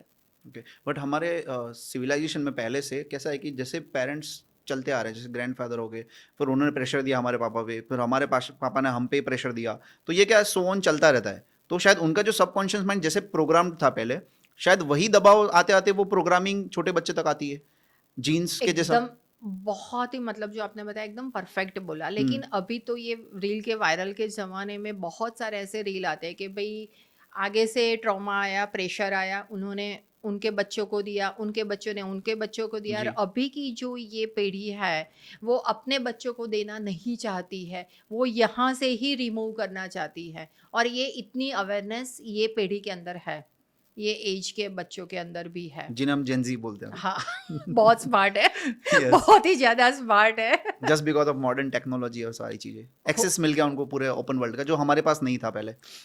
उसके साथ ये भी है कि उनको नेचुरली मेंटल हेल्थ इश्यू भी मिल गए हैं, क्योंकि उनको सबके ट्रॉमा भी रिलीज करने हैं ना। पूरा एक नया एनवायरनमेंट उनको खुद के लिए बनाना है। जी, तो सबकॉन्शियस माइंड को यूज़ करने के लिए हमें उसे फ्री विल देना चाहिए और हमारा इंटरेस्ट होना ज़रूरी है। और जितना हो सके हम चीज़ों को रिलीज़ करें, पकड़ के ना रखें, तो पावर ज़्यादा बेटर आएगी हमारे हाथ में। पकड़ने से भी क्या मिलने वाला Exactly. है, वही सबसे पहले समझना चाहिए कि पकड़ के भी क्या मिलेगा। कौन सा हम एक ईगो लेके जाने वाले हैं, कहाँ पे लेके जाने वाले हैं, और वो ईगो जो हमारी ही बैंड बजा रहे, वो ईगो जी का भी हम क्या करेंगे। सही में बहुत सारे क्वेश्चन खुद के साथ भी करने चाहिए कि जिस चीज़ के लिए हम इतनी फाइट कर रहे हैं और इतने ट्रॉमा ले रहे हैं, वो ट्रॉमा सही में हमारे लिए यूज़फुल है, ये हमारे ग्रोथ के लिए यूज़फुल है, जी ये हमारे फैमिली के लिए यूज़फुल है, और इससे भी ज़्यादा क्या ये सही में मेरी हेल्थ के लिए ओके है। ये बहुत ही सोचने वाली बात है। सबकॉन्शियस माइंड से, हमारा जो सबकॉन्शियस माइंड है, उससे हम वेल्थ कैसे क्रिएट कर सकते हैं, उसके बारे में कुछ आप बता दीजिए कि हम सबकॉन्शियस माइंड को यूज़ करें और उससे हम वेल्थ को क्रिएट कर सकते हैं। वेल्थ को मतलब कैसे, जो फाइनेंशियली हम जहाँ पर है वहाँ से आगे स्टेप जाने के लिए कि और कोई मटेरियलिस्टिक के लिए। दोनों चीज़ों में, जैसे कि किसी के पास एक ऑप्शन है कि भाई मुझे इतने पैसे कमाने हैं या मुझे बहुत ज़्यादा वेल्थी बनना है, जस्ट लाइक अ बिलियनर, तो वो कैसे क्रिएट कर सकता है, क्योंकि सारी चीज़ें प्रेजेंट है हर एक मोमेंट में। पास्ट प्रेजेंट और फ्यूचर बोलते हैं ना, बट वो प्रेजेंट में ही है सारी चीज़ें, बट बोलते हैं है, लेकिन वो उसको क्रिएट कैसे करे, क्योंकि गॉड ने सबको एक्सेस दिया है, इमेजिनेशन, विजुअलाइजेशन, सारी चीज़ें, तो उसको मैनिफेस्ट कैसे कर सकता है, वेल्थ को कैसे क्रिएट कर सकते हैं, क्योंकि वो हमारा मेंटल ब्लॉक होता है कि मेरे पिताजी करोड़पति नहीं थे तो मैं करोड़पति नहीं हो सकता। सबसे पहले अगर वेल्थ को क्रिएट करना है ना, तो जो प्रेजेंट सिचुएशन में हम जहाँ पर भी हमारे पास जो भी है जी उस पे हमको ग्रेटफुल पे होना चाहिए। ओके क्योंकि वहाँ पर ही अगर संतोष नहीं है, जी हैप्पीनेस नहीं है, तो वहाँ से वेल्थ पे आगे जाने के लिए हम एम्प्टीनेस के साथ ही आगे बढ़ेंगे। ओके तो आगे बढ़ना बहुत ज़रूरी है और जी बढ़ना ही चाहिए और ग्रोथ तरफ जाना ही चाहिए। लेकिन सबसे पहले अभी जहाँ पे भी मैं जो सिचुएशन में हूँ वहाँ के लिए मैं ग्रेटफुल हूँ, जी हैप्पी हूँ, पीस हूँ। फिर अब यहाँ से मेरा नेक्स्ट गोल कौन सा होना चाहिए, जी वो गोल पे फोकस करने के लिए सराउंडिंग सिचुएशन जो है, हमारे जो फैमिली मेम्बर है, मदर है, फादर है, हस्बैंड है, वाइफ है, बच्चे हैं, किड्स है, जो भी है, जी उनके साथ बैठ के डिस्कस करना चाहिए, हेल्दी डिस्कशन, कि अभी हमारे पास ये सब है, ये गाड़ी है या ये घर है या ये बिजनेस है या ये जॉब है या ये जो भी एनवायरनमेंट है, अब मैं यहाँ से एक स्टेप पे आगे बढ़ना चाहता हूँ। तो उन सब का भी अगर साथ होगा तो जी कंप्लेनिंग नहीं आएगी, फैमिली में सपोर्ट मिलेगा, जी एंड जहाँ पर भी पहुँचेंगे तब हम हैप्पी होंगे, क्योंकि सबको साथ में लेके गए हैं। जी तभी वेल्थ क्रिएट हो पाएगी। वरना हस्बैंड को चाहिए कि मुझे बिजनेस में या जॉब में जो हूँ वहाँ से मुझे आगे बढ़ना है, जी लेकिन वाइफ को नहीं चाहिए। वाइफ को चाहिए कि मेरा हस्बैंड मुझे समय दे, जी और हस्बैंड को कैरियर में आगे बढ़ना है। तो कॉन्फ्लिक्ट खड़े होंगे जी बहुत सारे। तो वो जब भी वहाँ से घर पे पहुँचेंगे तो घर पे ककड़ाहट होगा। बवाल होगी, या झगड़ा होना। होगा ही होगा। 2 दिन, 4 दिन, 5 दिन शांत रहेगा, फिर से होगा। फिर वो काम पे फ़ोकस नहीं कर पाएँगे, क्योंकि जो भी हमारा इमोशनल डिस्टर्बेंस है ना, वो हमारे पास कितना भी नॉलेज है, उस पे वर्क नहीं करता है। जी। अगर हमारे पास जो नॉलेज है, उसको हमें यूज़ करना है, तो हमारा इमोशनल डिस्टर्बेंस ज़ीरो चाहिए। ओके। जैसे अगर मेरे पास नॉलेज है जी। कि मैं ट्रैफिक में जा रही हूँ, जी। आगे ट्रैफिक जाम है, मैं हॉर्न बजा बजा के कितना भी कर लूँगी तो भी ट्रैफिक नहीं खुलेगा, नहीं ये खुलेगा। मेरे पास नॉलेज है। तो मैं जब इमोशनल ओके हूँ तो मैं ट्रैफिक में जाऊँगी, ट्रैफिक जाम है, मैं आराम से कार में बैठी रहूँगी। लेकिन अगर मैं इमोशनल डिस्टर्ब हूँ, तो मैं हॉर्न बजाती ही रहूँगी, जी। क्योंकि मैं इमोशनल डिस्टर्ब हूँ, तो मेरा नॉलेज काम ही नहीं कर रहा है कि ट्रैफिक जाम है, मैं कितना भी हॉर्न बजाऊँ, ये ऐसा ही रहने वाला है। 2-5 मिनट में अपने आप सब खुल जाएगा। सो पेशेंस एंड टाइम दोनों चीज़ें मायने रखती है। दोनों तभी माइंड करती है जब हमारा इमोशनल क्वेश्चन ओके है, ओके। ईक्यू।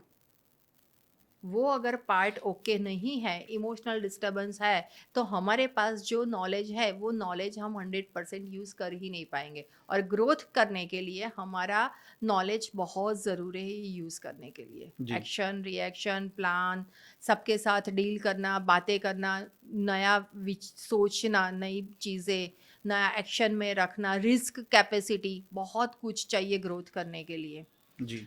तो वो होने के लिए सबसे बहुत ज़रूरी है कि आप फैमिली के साथ बैठ के बात करें, सबका साथ होगा, तभी अंदर से सबकॉन्शियस माइंड आपको पुशअप और ज़्यादा देंगे, ओके। और वो ग्रोथ के साथ peace and happiness byproduct मिल जाएगी। तो ग्रो करने के लिए फैमिली के साथ डिस्कस करना चाहिए। अगर एक मना कर रहा है और दूसरों को कुछ अलग चाहिए, तो हेल्थी डिस्कशन से एक बीच पे आ सकते हैं हम, जी। और फिर सबकॉन्शियस माइंड भी सपोर्ट देगा, हम्म। क्योंकि कॉन्शियस माइंड ने सोचा कि मुझे ग्रोथ करना है, सबकॉन्शियस माइंड ने भी साथ दिया, दोनों ने अभी टैपिंग पे एक लाइन पे है जी। ग्रोथ के लिए। फिर 15 20 दिन, महीना, 2 महीने के बाद घर पे बवाल शुरू हो गई। अब कॉन्शियस माइंड से काम कर रहे, घर पे आएगा सबकॉन्शियस माइंड ऑपोजिट चलेगा, ओके। क्योंकि घर पे जा रहे हैं तो बवाल हो रही है, झगड़ा हो रहा है। झगड़ा हो ही रहा है, दोनों ऑपोजिट चलेगा। तो जो टैपिंग में साथ में था, वो अप एंड डाउन ऊपर नीचे हो गया। हम्म। फिर क्वेश्चन आएगा, ये मैं किसके लिए कर रहा हूँ? फिर वो बोलेगी मुझे तो नहीं चाहिए। समझ गया। तो वो ग्रोथ पॉसिबल अगर है, होगी भी किसी की, तो वो नहीं बोलते कि यार इससे तो अच्छा मेरे पास कम था ना, तब मैं हैप्पी था। जी। ये हमने बहुत सारे लोगों के साथ सुना हुआ है कि मेरे पास जब कम था ना, तो मैं इससे ज़्यादा हैप्पी था, मैं जी। इससे ज़्यादा खुश रहता था। बहुत, जैसे अभी तो सब कुछ है ना, लेकिन वो चार्म ही नहीं रहा, क्योंकि ये सब सिचुएशन। तो ये आपके पॉडकास्ट के द्वारा मैक्सिमम मेरा ट्राई है मटीरियलिस्टिक से ज़्यादा रियलिस्टिक पे, ओके। कि ग्रेट। कैसे हम रियल रह सके, जो रियल हैप्पीनेस है, पीस है, फैमिली वैल्यू है, वो हमारी ओरिजिनलिटी के साथ हम ग्रो करें। ये मैक्सिमम, ये पॉडकास्ट जो आपका है उसके द्वारा ये यंग यूथ को मैं ये मैसेज देना चाहती हूँ, जी। क्योंकि आज की जनरेशन के पास सब कुछ है, शांति ही नहीं है। एग्जैक्टली। वो शांति के लिए बहुत ज़रूरी है कि सब वैल्यू के साथ आगे बढ़े। राइट।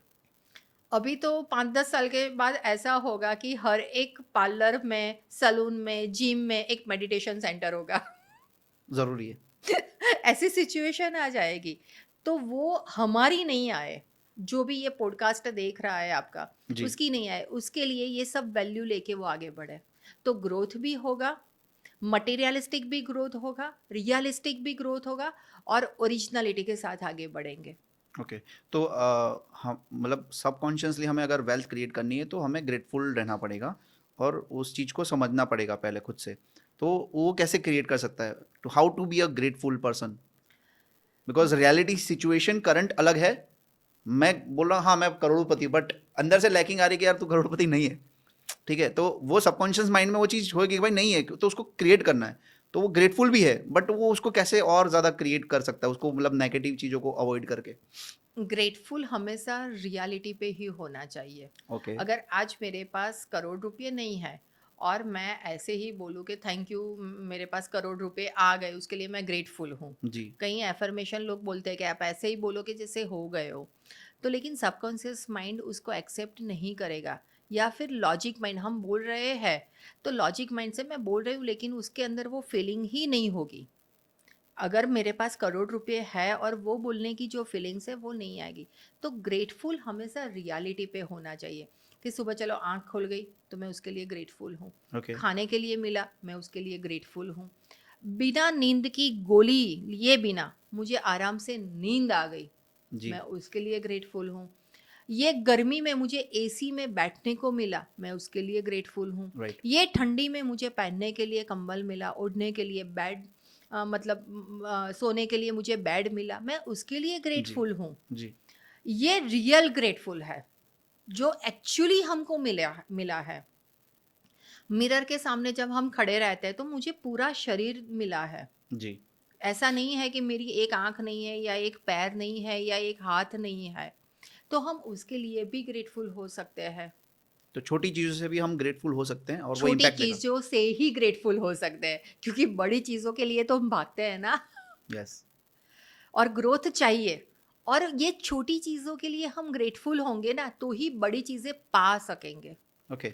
जितना हम ग्रेटफुल होंगे उतना हम ज्यादा पा सकेंगे, क्योंकि जो हमारे पास है उसकी हमें वैल्यू हो गई। राइट। तो बाकी चीजों के लिए हम दौड़ पाएंगे। कंप्लेनिंग मोड पे से हम निकल गए ना, रिसीविंग मोड पे आ गए। ग्रेट। ग्रेटफुल मतलब रिसीविंग मोड पे। यस। तो मैं ये चीज़ करता रहता हूँ जब मेरे पास मतलब पैसा कम होता है तो भी मैं 10 20 100 रुपए के छुट्टे रखता हूँ और अमीर की तरह देता हूँ, ये ले 10 रुपया, ये ले 10 रुपया, हाँ, गरीबों को बहुत देता हूँ। जरूरी तो है। वो ज़रूरी चीज़ है ताकि आप रिसीव मोड पे आओ, क्योंकि आप दे रहे हो तो आपको लैकिंग फील नहीं होगी। और ग्रेटफुल के लिए कई बार मैं बहुत सारे लोगों को ऐसा भी बोलती हूँ कि आपकी जो भी इनकम है ना उसके साथ, कुदरत के साथ आप पार्टनरशिप कर दो 1% की। जो यस। भी आपके वॉलेट में आता है वो ग्रेटफुल होने के लिए, यार ये तू मेरा पार्टनर है, दूसरे वॉलेट में रख दो। जब भी अगर कोई आपके लिए मदद के लिए आए तो बोलना कि ये मेरे पार्टनर ने भेजा है, और उतना ही कोई मदद मांगेगा जितना आपके दूसरे वॉलेट में है, वो भी मैं आपको लिख के दे सकती हूँ। Sharing is caring.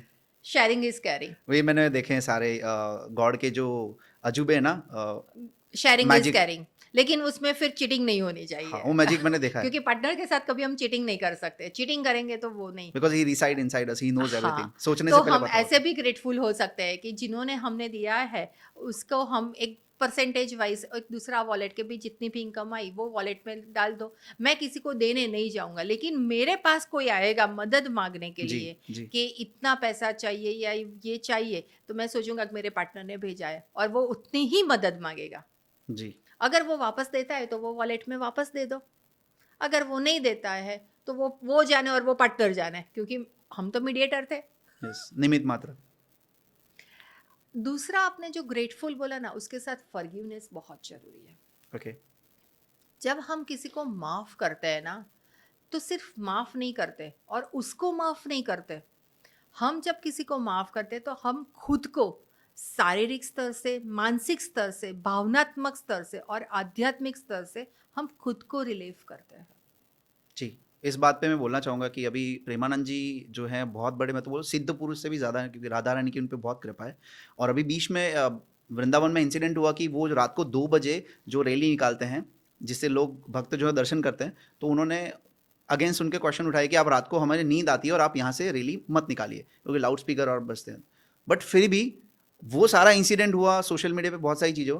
प्रेमानंद जी का जब मैंने वीडियो देखा तो उनका रिएक्शन क्या था कि बच्चा, मैं किसी को तकलीफ नहीं देना चाहता, अगर आपको उस चीज़ से दिक्कत है तो मैं वहाँ से रैली निकालना बंद कर सकता हूँ, मुझे किसी को दुख नहीं देना। तो वो फॉरगिवनेस उन्होंने एज अ सेंट अगर देखा जाए तो, प्योर अगर संत कहा जाए तो मैं प्रेमानंद जी को मानता हूँ। आजकल जितने भी बाबा है तो मैं उनको ज़्यादा फॉलो करता हूँ, और वो मुझे ऐसा लगता है कि वो मेरे मिरर है।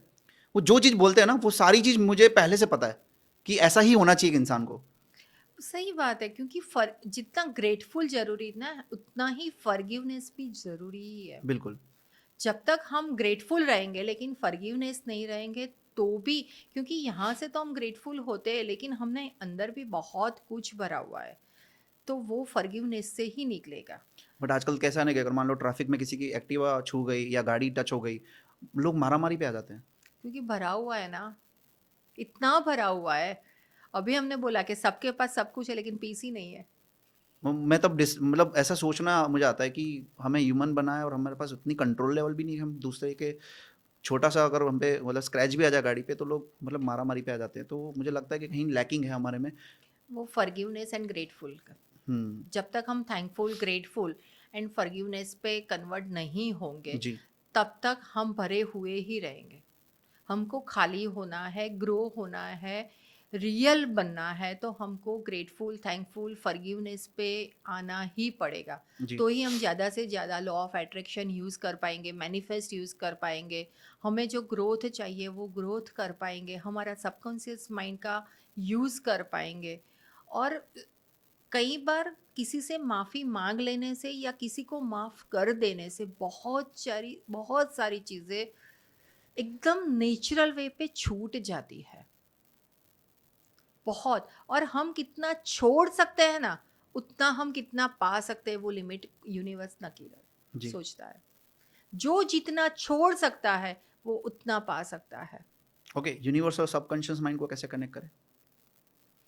यूनिवर्स, सबकॉन्शियस माइंड, ये सब एक एनर्जी ही है। जी। पूरी दुनिया एक एनर्जी पे ही चल रही है। जी। तो यूनिवर्स के अंदर भी बहुत सारी एनर्जी है, कॉस्मिक पावर भी है, सबकॉन्शियस माइंड भी हमारा भी एक पावर ही है कि जो यूनिवर्स में से हमारे लिए जो अपॉर्चुनिटी है जी। वो ढूंढ के हमारे पास लाना और कॉन्शियस माइंड, लॉजिक माइंड से उसको फाइनल करना और उस पर गॉट वर्क इट। करना और आगे बढ़ना। लेकिन वो हम अपॉर्चुनिटी को क्लिक तभी कर पाएंगे ना कि जब हम फॉरगिवनेस हमने किया है, हम खाली है, हम ग्रेटफुल पे है, थैंकफुल पे है, वो ही नहीं है तो हम वो अपॉर्चुनिटी सोच ही नहीं पाएंगे। ओके। सबकॉन्शियस माइंड को चेंज करने के लिए मेडिटेशन और जपमाला आप प्रेफर करेंगे? क्या वो सही मतलब सही है करना? करना तो सब कुछ सही ही है, ऐसा कुछ भी नहीं है। मैं मतलब मेरा सब माइंड पावर या सबकॉन्शियस माइंड या यूनिवर्स, तो मैं ऐसा नहीं बोल रही हूँ कि आप जप मत करो या मैं एस्ट्रोलॉजी, न्यूमेरोलॉजी या और कोई साइंस, ऐसा मुझे कोई भी ऊपर कोई क्वेश्चन या कंट्रोवर्सी नहीं है। मैं वो सब साइंस पे ट्रस्ट करती हूँ। ओके। लेकिन जब जप करने के लिए भी आपने बोला सुना होगा कि बोलते कि 108 बार करो या 10 माला करो। तो वो 108 या 10 या वो जो जप करने के लिए बोलते हैं ना, तो उसका वही है कि वो रिदम में कब आप कॉन्शियस एंड सबकॉन्शियस लीन हो जाते हो, उसमें से एक ही मंत्रा पे आप लीन होते हो। लेकिन जब आपको 108 बार बोलने के लिए बोलते हैं तो 108 बार में आपके आप मारा कर जप कर रहे होते हो और आपका लॉजिक माइंड, दिमाग कुछ और ही सोच रहा होता है और मुंह कुछ मंत्र बोल रहे हैं और सबकॉन्शियस माइंड कहीं पे और है। ऐसा होता है कि कभी मैं होता पॉजिटिव ही होता हूँ है। तो सोच गलत आती है। 108 आप जब करोगे तो 108 में आप सही रिदम पे अलाइन होगे ही नहीं। 108 में से एक ही मंत्र पे जब आप अलाइन हो जाते हो तब वो मंत्र काम करते हैं। इन्फिनिटी। तो वो ज़रूरी है, जो बोलते हैं ये सब सही है। लेकिन हमारा सबसे बड़ा प्रॉब्लम क्या है कि हम कभी क्वेश्चन करते ही नहीं है। क्यों करना, कैसे करना, वाई, ये हमारे अंदर है ही नहीं। बोला है कर दो। और फिर कई बार किसी का हमने सुनते हैं कि यार इतना किया लेकिन फर्क ही नहीं पड़ता है। यार आपने मैकेनिज्म किया, राइट। रियल कहाँ हुआ? फॉरगिवनेस भी हम किसी को बोलते हैं या ग्रेटफुल भी बोलते हैं तो मैकेनिज्म कर लेते हैं। राइट। मैकेनिज्म से कभी कुछ नहीं होता है। ये एक समझने वाली बात है। मैकेनिज्म नहीं होना चाहिए। दिखावा नहीं होना चाहिए। It should be proper. एक जैसे हम माफ़ी मांग रहे तो एक्चुअल माफ़ी मांग रहे, अंदर से नेचुरल होना चाहिए। दिखावे के लिए हाँ हाँ माफ़ कर दे, वो नहीं चले। और जब हम माफ़ी मांगते हैं तो माफ़ी हम तभी मतलब किसी से रियल माफ़ी मांग सकते हैं। हम खुद को डाउन करके किसी से माफ़ी नहीं मांग सकते। हम अपना सेल्फ रिस्पेक्ट नीचे रख के किसी को माफ़ी नहीं मांग सकते। सबका मानना भी गलत है कि यार माफ़ी मांगना मतलब मेरा तो सब कुछ चला गया। हम माफ़ी मांगना मतलब वो हुआ कि यार मैं आपसे माफ़ी मांग रही हूँ, मेरा इरादा नहीं था लेकिन फिर भी आपको बुरा लगा, मैं उस चीज़ के लिए माफ़ी मांग रही हूँ। उस समय उस सिचुएशन में मैंने जो किया वो मेरे लिए तो सही था, जी। लेकिन उस समय उस सिचुएशन में मैंने जो किया वो आपको लगा कि सही नहीं था जी। और मैं उसके लिए दिल से माफ़ी मांग रही हूँ। ये माफ़ी मांगना है। हम खुद की भी रिस्पेक्ट करते हैं और आपकी सोच की भी रिस्पेक्ट करते हैं। आपका और मेरा सोचना अलग अलग हो सकता है, बिल्कुल। और जो अलग अलग सोचना है उसमें कहीं पे आप हर्ट हुए हो, उसमें कहीं पे आप डिस्टर्ब हुए हो, उसमें कहीं पे आपकी मन की शांति छीन गई है, जी। मैं उस चीज़ के लिए माफ़ी मांग सकती हूँ। मेरा नेक्स्ट क्वेश्चन ये है कि एंजल नंबर क्यों दिखते हैं? कुछ लोग बोलते हैं कि मुझे एंजल नंबर दिखते हैं डबल डिजिट में, तो उसका मतलब क्या होता है? वो एक्चुअल में है क्या? एंजल नंबर जो दिखता है ना, वो एंजल नंबर एक यूनिवर्स मैसेज है। हम्म। जो मैसेज हमको समझ में आता है कि भाई हाँ, मैं सही पाथ पे हूँ। हम्म। कई बार ऐसा होता है कि हमने इतना सारा डिस्कशन किया कि भाई जब जो भी हम कुछ चैलेंज लेते हैं, हम्म। ऐसी चैलेंज ली है कि जो हमारे लिए थोड़ी डिफ़िकल्ट है, लेकिन conscious mind and subconscious mind दोनों एक साथ भी है, टैपिंग में भी है, करना भी है। लेकिन कई बार हमको लगता है कि काश मुझे सपोर्ट मिल जाए, कोई साथ में आ जाए, कोई हाथ पकड़ने वाला हो, और कोई नहीं होता है। तब ये एंजल नंबर दिखते हैं और वो हमको एक मैसेज देते हैं कि आप जो कर रहे हो वो सही है, आप आगे बढ़ो, हम आपके साथ हैं। उसको बोलते हैं एंजल नंबर। जैसे 1111 दिखते हैं, हम्म। 222 दिखते हैं, 444 दिखता है, 555 दिखता है, और वो रिपीटेडली दिखते हैं। ऐसा नहीं कि एक बार दिख गया तो वो एंजल नंबर नहीं है। कभी भी आप फ़ोन उठाओगे तो एकदम से एंजल नंबर आ जाएगा। कहीं पे भी आप जाओगे तो कार का नंबर दिखेगा। अगर कहीं पे आपने रूम लिया, होटल में कहीं गए हो तो वो नंबर दिखेगा। कहीं पे भी रिपीटेडली आपको जब वो नंबर दिखता है तो वो एक यूनिवर्सल हिडन मैसेज है कि हम आपके साथ हैं। तो वो मैसेज को हमको लेना चाहिए और उस टाइम पे हमको ग्रेटफुल होना चाहिए कि थैंक यू ये गॉड, नंबर्स मुझे दिखे कि आप मेरे साथ हो। साथ हो और मुझे थैंकफुल होना चाहिए कि आप मेरे साथ हो। Okay everything is good. तो नेक्स्ट क्वेश्चन मेरा ये है कि पास्ट लाइफ रिग्रेशन क्या होता है? इसकी क्या इम्पोर्टेंस है? एंड आपने किसी का करवाया होगा पास्ट लाइफ ऐसा रिग्रेशन, तो मतलब क्या हुआ था? एग्जाम्पल के तौर पे आप बता सकते हैं कि पीएलआर जो है ना, पास्ट लाइफ रिग्रेशन, वो अगर हमारे प्रेजेंट लाइफ में ऐसा कुछ है सिचुएशन कि हमने सब कुछ कर लिया लेकिन फिर भी रिजल्ट नहीं मिल रहा है, तो ही हम पास्ट लाइफ रिग्रेशन करवाते हैं और वो लाइफ में लेके जाते हैं। और वो लाइफ में वो कौन सी सिचुएशन है और वो वहाँ पे क्या हुआ था, उसको हील करते हैं। फिर उसकी इम्पैक्ट ये लाइफ में होती है और ये लाइफ में सब सही होना शुरू हो जाता है। उसको पास्ट लाइफ रिग्रेशन बोलते हैं। लेकिन स्पेसिफिक पास्ट लाइफ रिग्रेशन ही मैं नहीं कराती हूँ कि ऐसे ही किसी को कोई लाइफ देखनी है कि हाँ चलो मुझे मेरी ये लाइफ देखनी है क्यूरियोसिटी के लिए, तो वो मैं नहीं कराती हूँ। क्योंकि आपने जो लाइफ देखी है, अगर वो लाइफ में कुछ ऐसा हुआ है ट्रॉमा, लेकिन अभी प्रेजेंट लाइफ पे उसकी इम्पैक्ट नहीं है, तो वो आ भी सकती है। हाँ सही बात है। इसीलिए मैं पास्ट लाइफ रिग्रेशन करवाती हूँ, लेकिन कोई प्रॉब्लम है तो उसके सॉल्यूशन के लिए करवाती हूँ, नहीं कि क्यूरियोसिटी से जानने के लिए। कुछ चीज़ें नहीं जाने उसमें ही बेहतर है, क्योंकि अगर जाननी होती तो हमको कुदरत ने ये शक्ति दी ही होती हाँ कि दी भाई होती। हम हमारा पास्ट देख सके या पास्ट लाइफ रिग्रेशन मतलब correct। जो है वो देख सके। जैसे हम हमारी पीएलआर नहीं देख सकते, हमारा फ्यूचर नहीं देख सकते, तभी हम प्रेजेंट में जी सकते हैं जी सकते हैं। डेफिनेटली वो तो है। और मतलब ये जो आपने थेरेपी बताई, उसमें मतलब ऐसे कोई एग्जांपल आप दे सकते हो कि मतलब कैसे हुआ, कोई मतलब जिसकी लाइफ सुधर गई हो? बहुत सारे एग्जाम्पल है, और उसको फैमिली कॉन्स्टिट्यूशंस भी बोल सकते हैं, एफसी। दूसरा एग्जाम्पल मैं इसीलिए कोई क्लाइंट का नाम देके नहीं बता सकती, क्योंकि सबका प्रॉब्लम मोस्टली एक ही लेके आते हैं, जो भी मतलब है तीन चार, जो है रिलेशनशिप है या कैरियर है, ग्रोथ है, ग्रोथ है। फाइनेंशियल इशू है, मेंटल हेल्थ इशू है, वो ही होता है, लेकिन अंदर कुछ और ही निकलता है। अच्छा अंदर कोई और नहीं है। मतलब जैसे कि अंदर मतलब कुछ किसी ने कहा कि मेरा फाइनेंशियल इशू चल रहा ही हूँ, मैं बहुत कुछ कर रहा हूँ बट कुछ मतलब मिल ही नहीं रहा है, या तो मिल रहा है तो मतलब ऐसा लग रहा है कुछ आया ही नहीं या बच नहीं रही हूँ। तो उस रिलेटेड कोई क्लाइंट आया हो और मतलब क्या थेरेपी आपने करी और कुछ फर्क पड़ा जैसे हो? अगर किसी को फाइनेंस में बहुत दिक्कत आ रही है ना, तो मतलब उसके साथ फेमिनल एनर्जी जो है वो कहीं पे ब्लॉकेज है।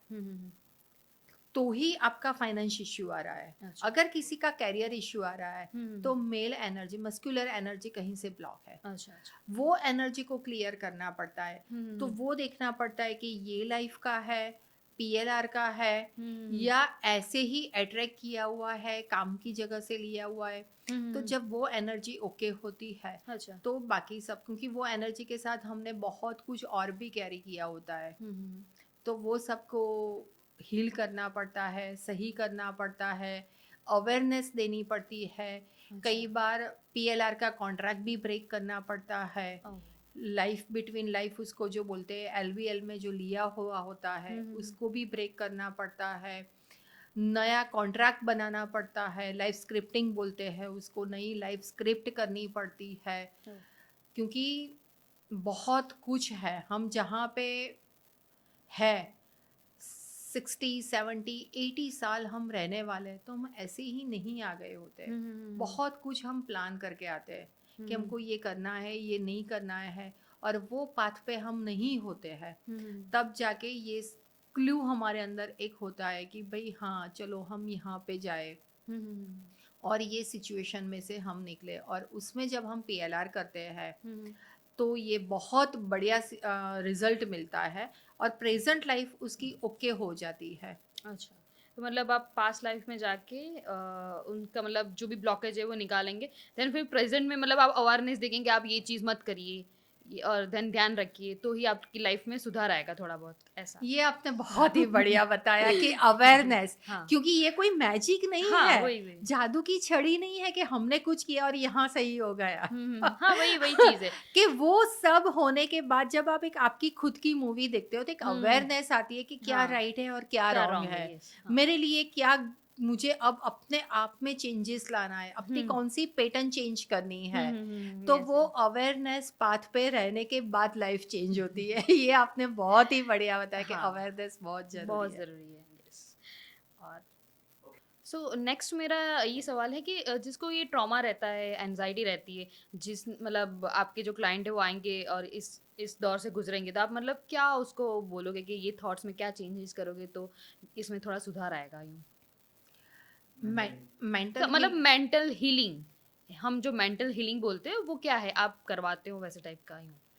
मेंटल हीलिंग जो है ना, उसमें सही में मुझे बहुत कई बार वो फैमिली के लिए एक सिंपैथी भी होती है, क्योंकि जो मेंटल पेशेंट होते हैं ना उसके अंदर वो अवेयरनेस ही नहीं होती, और वो जो सफ़र होते हैं ना उससे ज़्यादा उसकी फैमिली सफ़र होती है। डेफिनेट। और जब जिसको मेंटल हीलिंग की ज़रूरत है ना, वो मेंटल हीलिंग नहीं करते हैं, काउंसलिंग नहीं लेते हैं, अपने आप पे वर्क नहीं करते हैं, तब उनकी फैमिली को काउंसलिंग लेने के लिए जाना पड़ता है, उनको अपने पे वर्क करना पड़ता है, क्योंकि वो लोग इतने ट्रॉमा लेते हैं।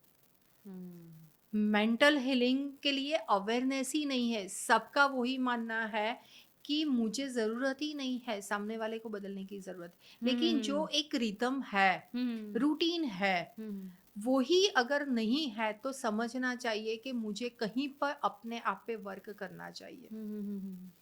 ये बहुत क्लियर बात है कि जो मेंटल सफ़र हो रहा है, अगर वो सेशन नहीं ले रहे, अपनी ट्रीटमेंट नहीं करा रहे या काउंसलिंग नहीं करा रहे, तो 101% उनकी फैमिली को सेशन लेने के लिए जाना ही पड़ेगा या ट्रीटमेंट लेने के लिए जाना पड़ेगा, क्योंकि उनके अंदर तो अवेयरनेस है।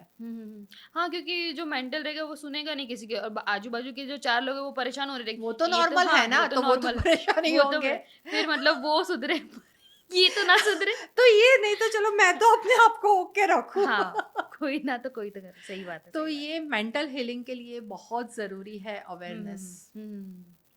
तो नेक्स्ट मेरा सवाल ये है कि ब्रेन के कुछ स्टेजेस होते हैं 4, तो उसके रिलेटेड आपका क्या ख्याल है, मतलब वो बताइए आप, मतलब विस्तार में। जैसे हम हार्ट का ईसीजी करते हैं, हाँ। जैसे अगर हार्ट में कुछ प्रॉब्लम है तो हम ईसीजी करते हैं, हमको पता है कि ये ईसीजी है। सेम एवी रीते कि माइंड जो है, ब्रेन जो है, वो ब्रेन के जो स्टेजेस है ना उसको ईईजी बोलते हैं। और उसका पूरा रिपोर्ट निकलता है, और वो जो हमारी ब्रेन है ना वो 4 स्टेजेस में होते हैं, alpha, beta, theta and delta, 4 stages है। जो अल्फा स्टेज है ना वो एकदम बेस्ट स्टेज है, और उस स्टेज में हमारा सबकॉन्शियस माइंड जो है ना वो एकदम पावरफुल होता है। जब हम अल्फा स्टेज में होते हैं, और अल्फा स्टेज मतलब हम सोने के लिए जब बेड में जाते हैं तो तुरंत सो नहीं जाते हैं, करवटें बदलते रहते हैं, सोचते रहते हैं, फिर कब सो जाते हैं वो पता नहीं है। पता नहीं तो चलता, हाँ। उस टाइम पे हमारी जो थिंकिंग है वो थिंकिंग पे हमारा नेक्स्ट डे प्लान होता है। तो वो थिंकिंग पैटर्न भी हमारे वो अल्फा स्टेज में हम चेंज कर सकते हैं। जब हम अल्फा स्टेज में है तब हमें सोचना चाहिए अवेयर होके कॉन्शियस माइंड से, बीटा लेवल से, कि हम कौन से स्टेज में क्या सोच रहे हैं। जब हमारी जो बीटा लेवल है वो फ्रीक्वेंसी 4 से 14 से 40 तक आ जाती है, तब हम सोचते हैं, बोलते हैं। तो कई लोगों को होता है कि गुस्से में जब होते हैं तो उसकी ब्रीदिंग नॉर्मल से भी ज़्यादा मतलब स्लो, फोर्सफुली हो जाती है, शॉर्ट हो जाती है, और तकलीफ इतना होती है फास्ट बोलते हैं कि कुछ पता ही नहीं चल रहा कि है। क्या बोल रही हूँ, समझ नहीं आ रही हूँ। जैसे मैंने अभी एकदम से बीटा स्टेज में जाने का ट्राई किया तो आपने देखा कि मैं क्लियर कन्वर्सेशन नहीं कर पा रही थी। मुझे जो मैंने सोचा, मुझे जो बोलना था वो प्रॉपर वे ऊपर मैंने एक्शन में नहीं रखा। आपने मुझे थोड़ा सपोर्ट दिया। हाँ। वैसे ही जब बीटा स्टेज में हमारा फ्रीक्वेंसी में ब्रेन की जो है बढ़ जाती है, तब हम किसी को बोलते हैं भाई आराम से, तू क्या बताना चाहता है हम समझ ही नहीं पा रहे हैं। कभी कभी ये मतलब एक्साइटमेंट में होता है ये, एंड एंगर में भी होता है कि जब हम बोल नहीं पाते दोनों यूं। स्टेज में दोनों होता है, स्टेज में यूं।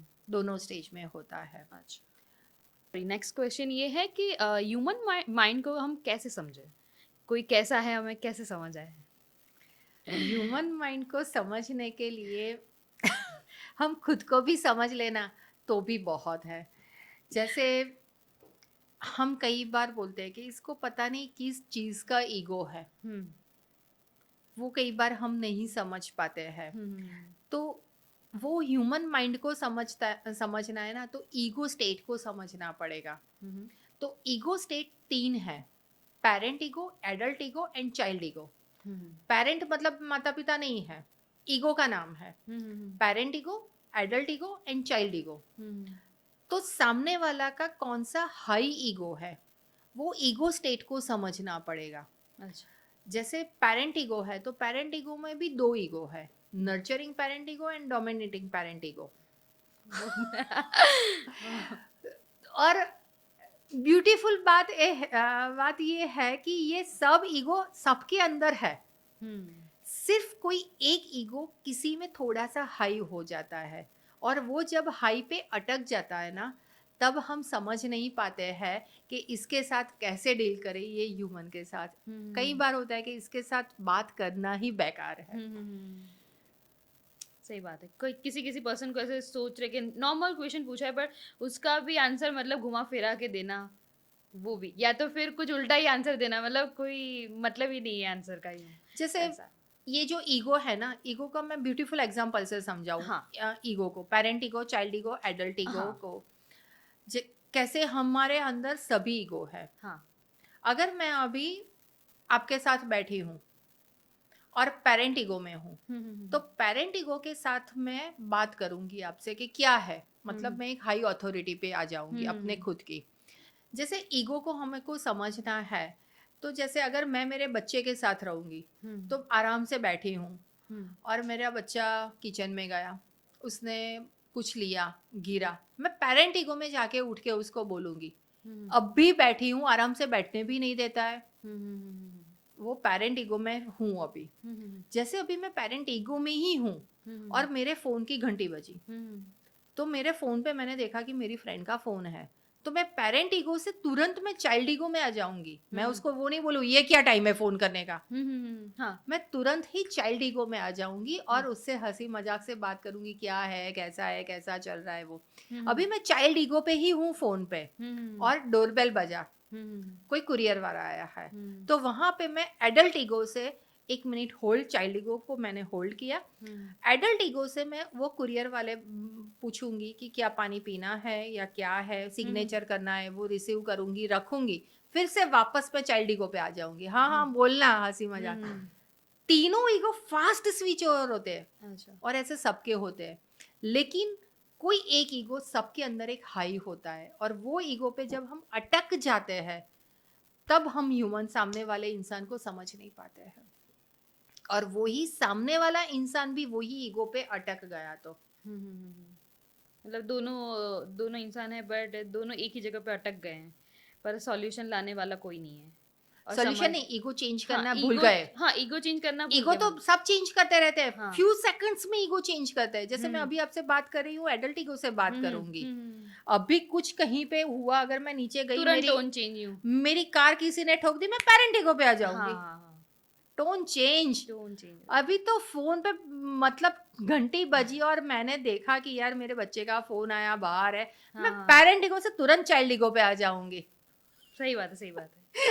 मुझे लगता है मोस्टली केसेस में ये होता होगा, सास बहू में ये होता होगा ईगो वाला, जो मतलब बेटा आ रहा होगा कोई और टोन, या तो पति होगा कोई और टोन, रिश्तेदार होगी तो कोई और टोन, यूं। तो ये एग्जाम्पल थोड़ा बेस्ट रहेगा मुझे लगता है। सास बहू का जो आपने बोला ना, हाँ। वहाँ ईगो से ज्यादा कहीं पे निशाने, कहीं पे निगाहें चल रही होती है। सही बात है। बताना है बहू को, लेकिन बताएंगे किसी और किसी को, और को, सही बात है। वो ज्यादा चलता है। कहीं पे निशाने, कहीं पे ट्रांजेक्शंस प्रॉब्लम होता है वहां पे। जो कम्युनिकेशन बातचीत होती है ना, हाँ, वो हाँ। ईगो से ज्यादा ट्रांजेक्शंस प्रॉब्लम होता है, कम्युनिकेशन। आजकल की जनरेशन में भी ये प्रॉब्लम है कि मतलब साथ में नहीं रह पाते, पेरेंट्स के साथ कुछ लोग नहीं रह पाते, या तो फिर कुछ लोग मतलब मैरिड कपल है वो पेरेंट्स के साथ नहीं रह पाते। तो उसमें भी मतलब आप क्या कहेंगे, मतलब ईगो ही बताएंगे या थोड़ा कम्युनिकेशन का गैप की वजह से मतलब ये सिनारियो पूरा क्रिएट होता है? ईगो भी नहीं, सिनारियो भी नहीं, लेकिन हर एक नई पीढ़ी को हमको रिस्पेक्ट करना ही चाहिए। जैसे बहुत पुरानी बात है, तब फीमेल घूंघट निकालती थी, एक नई पीढ़ी आई, उसने बोला कि नई घूंघट नहीं चाहिए, फीमेल क्यों घूंघट निकाले। नई पीढ़ी और पुरानी पीढ़ी के बीच तकरार हुई, फिर पुरानी पीढ़ी ने नई पीढ़ी को एक्सेप्ट किया और बोला कि ठीक है घूंघट निकाल दो। फिर वो जो नई पीढ़ी थी ना, वो पुरानी हो गई, उसके सामने एक नई पीढ़ी आई, नहीं है। उसने बोला कि घूंघट तो निकाल दिया, लेकिन अब वो साड़ी नहीं, ड्रेस और पैंट भी पहनेगी। हाँ सही बात, मुकाबले की बात आ गई अब। दोनों के बीच में फिर से तकरार हुई। फिर ये जो नई पीढ़ी थी ना, वो पुरानी हो गई थी, तो उसको नई पीढ़ी को एक्सेप्ट करना ही पड़ा। फिर उसके बाद ये पीढ़ी जो है, उसके सामने एक नई पीढ़ी आई, मतलब एक्सेप्टेंस ऑलवेज मतलब तुमको करना ही पड़ेगा, नई पीढ़ी को रिस्पेक्ट करना ही पड़ेगा। आप कितना जल्दी करते हो, कितना तकरार करते हो, तो आज ये एक नई पीढ़ी आई है, वो टेक्नोलॉजी के जमाने की है। हाँ। वो 80-90% ऐसे ही स्विच दबा के तो सब कुछ कर देती सही है, बात है। और उसके साथ आप पुरानी पीढ़ी तकरार कितना कर पाओगे।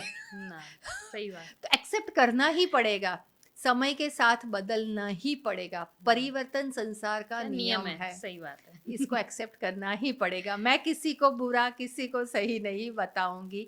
आज की जनरेशन सैंडविच जनरेशन, वो भी नहीं बताऊंगी। नई पीढ़ी है, उसको स्वीकारना ही पड़ेगा। नई पीढ़ी को स्वीकारो और खुद को बेहतर बनाओ, खुद को भी एक्सेप्ट करो, पहले खुद में प्रॉब्लम होती है। एक्सेप्ट मतलब नई पीढ़ी को स्वीकारोगे तो ही मतलब खुद को एक्सेप्ट कर पाओगे, वरना लड़ते झगड़ते रहोगे। और ये आजकल के बच्चे ये 20 साल पुराना भी था, उससे पहले भी था। एक रजनीश का बहुत अच्छा डायलॉग है, मैं पूरी जिंदगी अपने बाप को खोटा ठहराता रहा। मैं पूरी जिंदगी मेरे बाप को खोटा ठहराता रहा, लेकिन जब मेरे बेटे ने मुझे खोटा ठहराया, तब पता चला कि मैं कितना गलत था या वो कितने सही थे। सही बात। बिल्कुल सही बात बोली है, मतलब खुद पे जब आता है तभी पता चलता है। नई पीढ़ी को एक्सेप्ट करना ही पड़ेगा, उनके पास नए विजन है, नए अंदाज है, नया कलर है और टेक्नोलॉजी है, और आज की पीढ़ी टेक्नोलॉजी की पीढ़ी है। तो मेरा नेक्स्ट क्वेश्चन ये है कि व्हाट इज टेलीपैथी, और कुछ लोग बोलते हैं सिक्स सेंस भी बोलते हैं उसको, तो दोनों में क्या डिफरेंस है या दोनों एक ही है, आपका क्या कहना है? पहले के जमाने में जब आग लगानी थी ना, तो 2 पत्थर को घिसते थे। जैसे ही 2 पत्थर को ऐसे घिसते थे, तो उसमें से एक तणखला होता था और उसमें से आग डेवलप होती थी। तो वैसे ही हमारे 2 ब्रेन है, 2 ब्रेन के बच्चे एक पैनल ग्रंथि है, वो जब एक दूसरे के साथ टकरा के एक यूज होता है, तब जाके वो सिक्स सेंस ओपन हो जाता है। सिक्स सेंस एंड टेलीपैथी मतलब कि जो भी चीज़ हमको चाहिए अथवा तो हमारे साथ जो होने वाली है या हमको कुछ अट्रैक्ट करना होता है तो हमको पहले से थर्ड आई से विजुलाइज हो जाता है।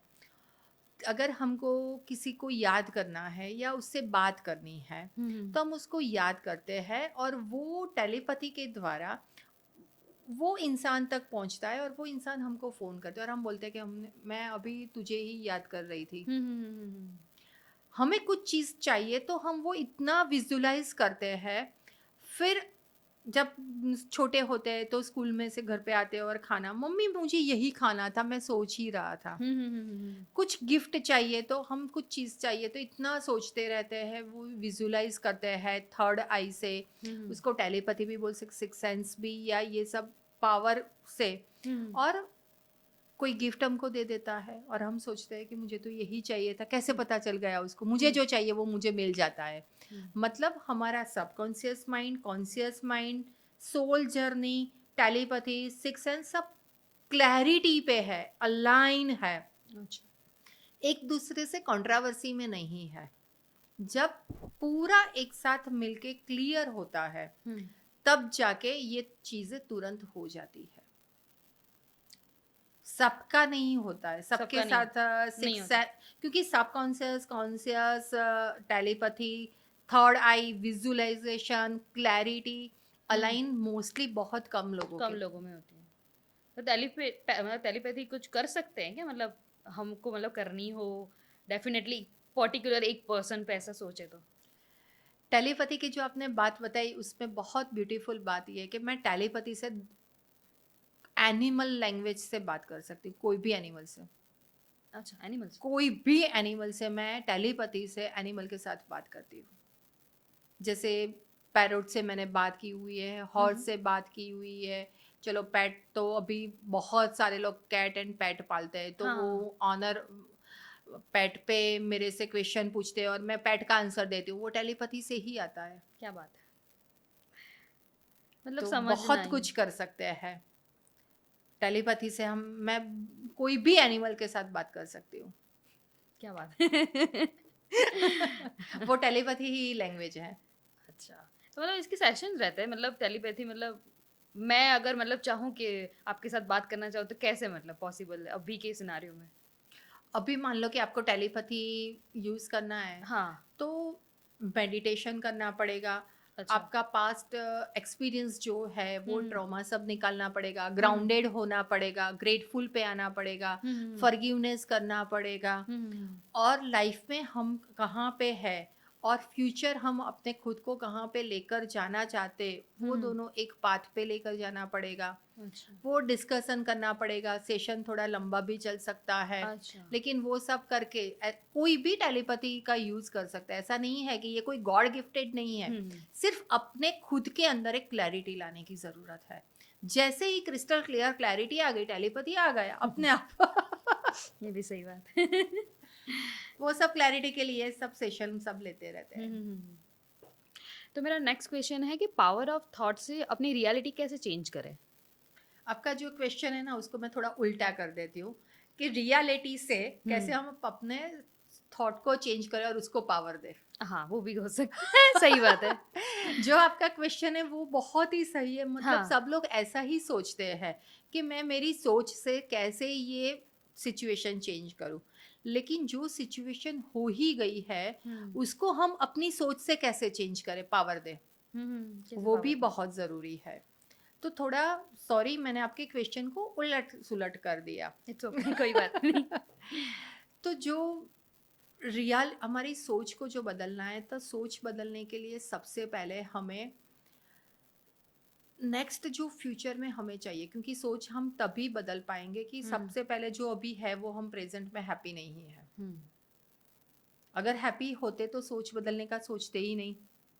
और कई बार सोच को इतना भी नहीं सोचना चाहिए कि सोच सोच ही बन जाए। तो वो ओवर थिंकिंग को भी स्टॉप करना चाहिए। कई बार ओवर थिंकिंग भी इसीलिए बढ़ जाती है कि फियर बहुत बढ़ गया है। और वो डर भी रियलिटी डर है या विजुअलाइजेशन वाला डर है। एक है कि मुझे ऊंचाई से डर लगना नेचुरल है। हाँ, नेचुरल है। लेकिन मैं अहीं कहीं 2 फुट पे खड़ी हूँ और वो ऊंचाई से मुझे डर लग रहा है, तो वो नेचुरल नहीं है।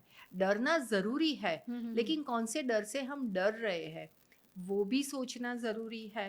अगर हमारे हमारे सोच को पावर देना है, तो हमारे सोच के अंदर कौन सी ऐसी सोच है जो सोच हमारे लिए पावर नहीं लेकिन पावरलेस बना रही है हमको, पावरफुल के बदले कौन सा थॉट ऐसा है कि मतलब पावर नहीं दे रहा पर अपने को और पावरलेस मतलब कर रही है, पावरलेस कर रहा है, हमारी एनर्जी खींच रही लो है, कर रहा है, हाँ एनर्जी हमारी एनर्जी खींच रही है। या हमारे सराउंडिंग ऐसे कौन से पीपल है जो मेरी खुद की एनर्जी को खींच रहा है, वो सब फिल्टर करना पड़ेगा, तब जाके हम हमारी सोच को पावर दे पाएंगे।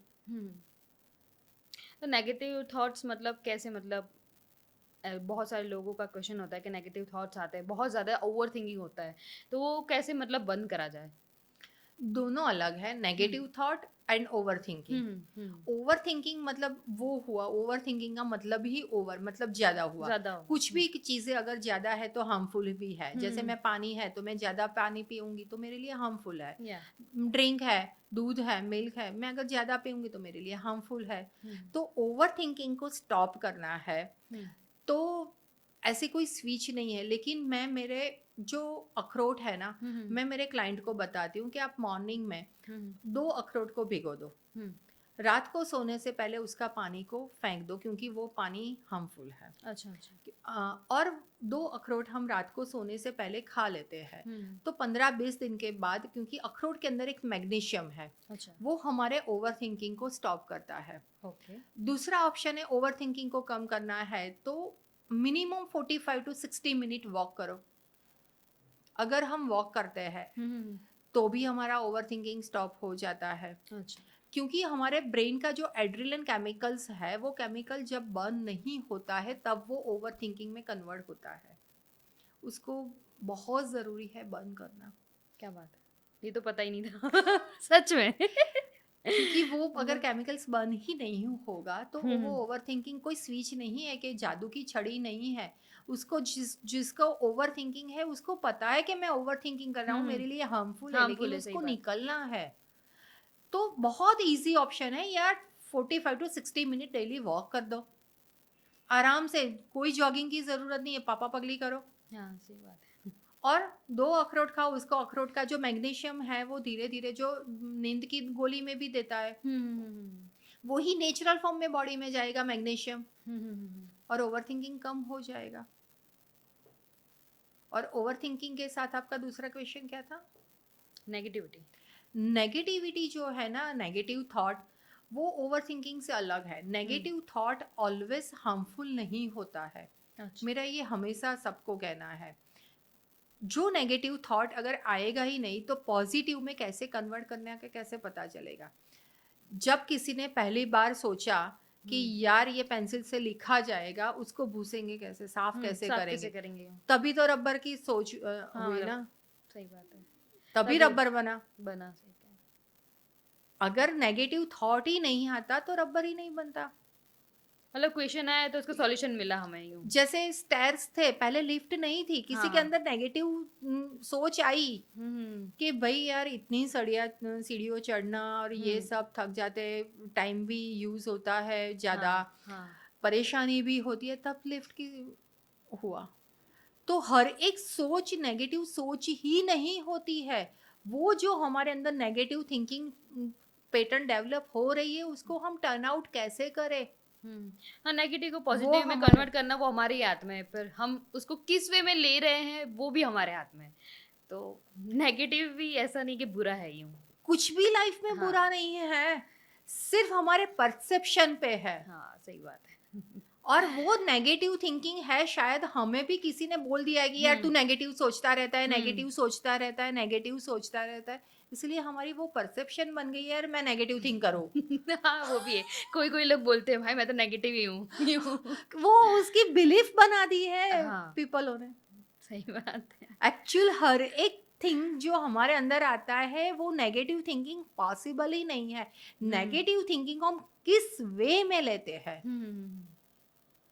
वो depend उसके करता ऊपर वो परसेप्शन फाइनल होता है। तो मैं नेगेटिव थिंकिंग को वो सोचती ही नहीं हूँ कि नेगेटिव थिंकिंग है। अगर मेरे अंदर कुछ ऐसी चीजें आई कि जो रूटीन से अलग है, तो मैं सोचती हूँ कि आइडिया आया एक नया, नया इसमें क्या idea। कुछ कर सकते हैं। सही बात है, उसको पॉजिटिव में कन्वर्ट कर पॉजिटिव में कैसे, इसमें क्या कुछ कर सकते हैं। तो मेरा नेक्स्ट क्वेश्चन ये है कि एनएलपी क्या है? एनएलपी न्यूरो लैंग्वेजिस्ट प्रोग्राम हुआ। अच्छा। हमारा ब्रेन का जो न्यूरो है, हम्म। उसका जो एक प्रोग्रामिंग बन गया है, वो प्रोग्रामिंग जो है, वो प्रोग्रामिंग के हिसाब से हम चलते हैं। हम्म। एनएलपी के द्वारा हम बहुत सारी हमारी जो हैबिटें हैं, वो हैबिट को हम चेंज भी कर सकते हैं। वो हम कैरियर के लिए भी, ग्रोथ में भी यूज़ करते हैं, कॉर्पोरेट लेवल पे भी हम यूज़ कर सकते हैं। उसकी अलग अलग बहुत सारी टेक्निक होती है। उसमें से एनएलपी की मैं एक टेक्निक की बात करती हूँ, जिसको बोलते हैं मिरर टेक्निक। अगर हम मिरर के सामने खड़े होके अपने आप को, खुद को देखते हैं, फिर एक वाइब्रेशन खुद के सामने मिरर में आई कांटेक्ट करके हम देखते हैं, यार मैं परफेक्ट हूँ, मैं कॉन्फिडेंट हूँ, मैं पावरफुल हूँ, मैं पॉजिटिव हूँ, या जो भी हमारे लिए एक एफर्मेशन है, वो हम ऐसे मिरर के सामने देख के करते हैं। उसको एनएलपी कहते हैं, न्यूरो लैंग्वेजिस्ट प्रोग्राम। हम हमारे ही आई कांटेक्ट से, हमारे ही न्यूरो के अंदर हम एक नया प्रोग्रामिंग करते हैं। अच्छा। और हमारी ही खुद की जो हैबिट हमको पसंद नहीं है, जो हमारे लिए ज़रूरी है चेंज करना, उसको हम चेंज कर सकते हैं एनएलपी से। अच्छा, एनएलपी से चेंज कर सकते हैं वैसा ही। एनएलपी से हम बहुत सारी हमारी हैबिटें चेंज कर सकते हैं। अच्छा, वो तो मतलब खुद करनी पड़ती है, अलग अलग से ऐसे सेशन करवाते हैं? दोनों है। अगर प्रैक्टिस ज़्यादा है तो खुद कर सकते हैं, अगर नहीं है और हैबिट ऐसी कुछ है, जैसे कोई एडिक्शन है, तो एडिक्शन चेंज करना है तो खुद नहीं कर सकते। एडिक्शन कैसे आया, ऐसे एमटी से आया था, ऐसी कोई ब्लॉक थी कि ऐसे सिचुएशन में, प्रेशर में, एडिक्शन में आ गए, वो सब देखना पड़ता है उस हिसाब से। और ऐसी बहुत सारी चीज़ें, अगर सेल्फ कॉन्फिडेंस नहीं है तो हम खुद कर सकते हैं ऐसे मिरर टेक्निक से। हम कॉर्पोरेट लेवल में हमारे लुकिंग पे भी हम मिरर टेक्निक से कर सकते हैं। कौन सी हैबिट चेंज करनी है उसके ऊपर है कि खुद कर सकते हैं या एक्सपर्ट की ज़रूरत पड़ेगी। तो नेक्स्ट क्वेश्चन ये पूछना चाहूँगी कि हम मतलब मन से खुश कैसे रहे?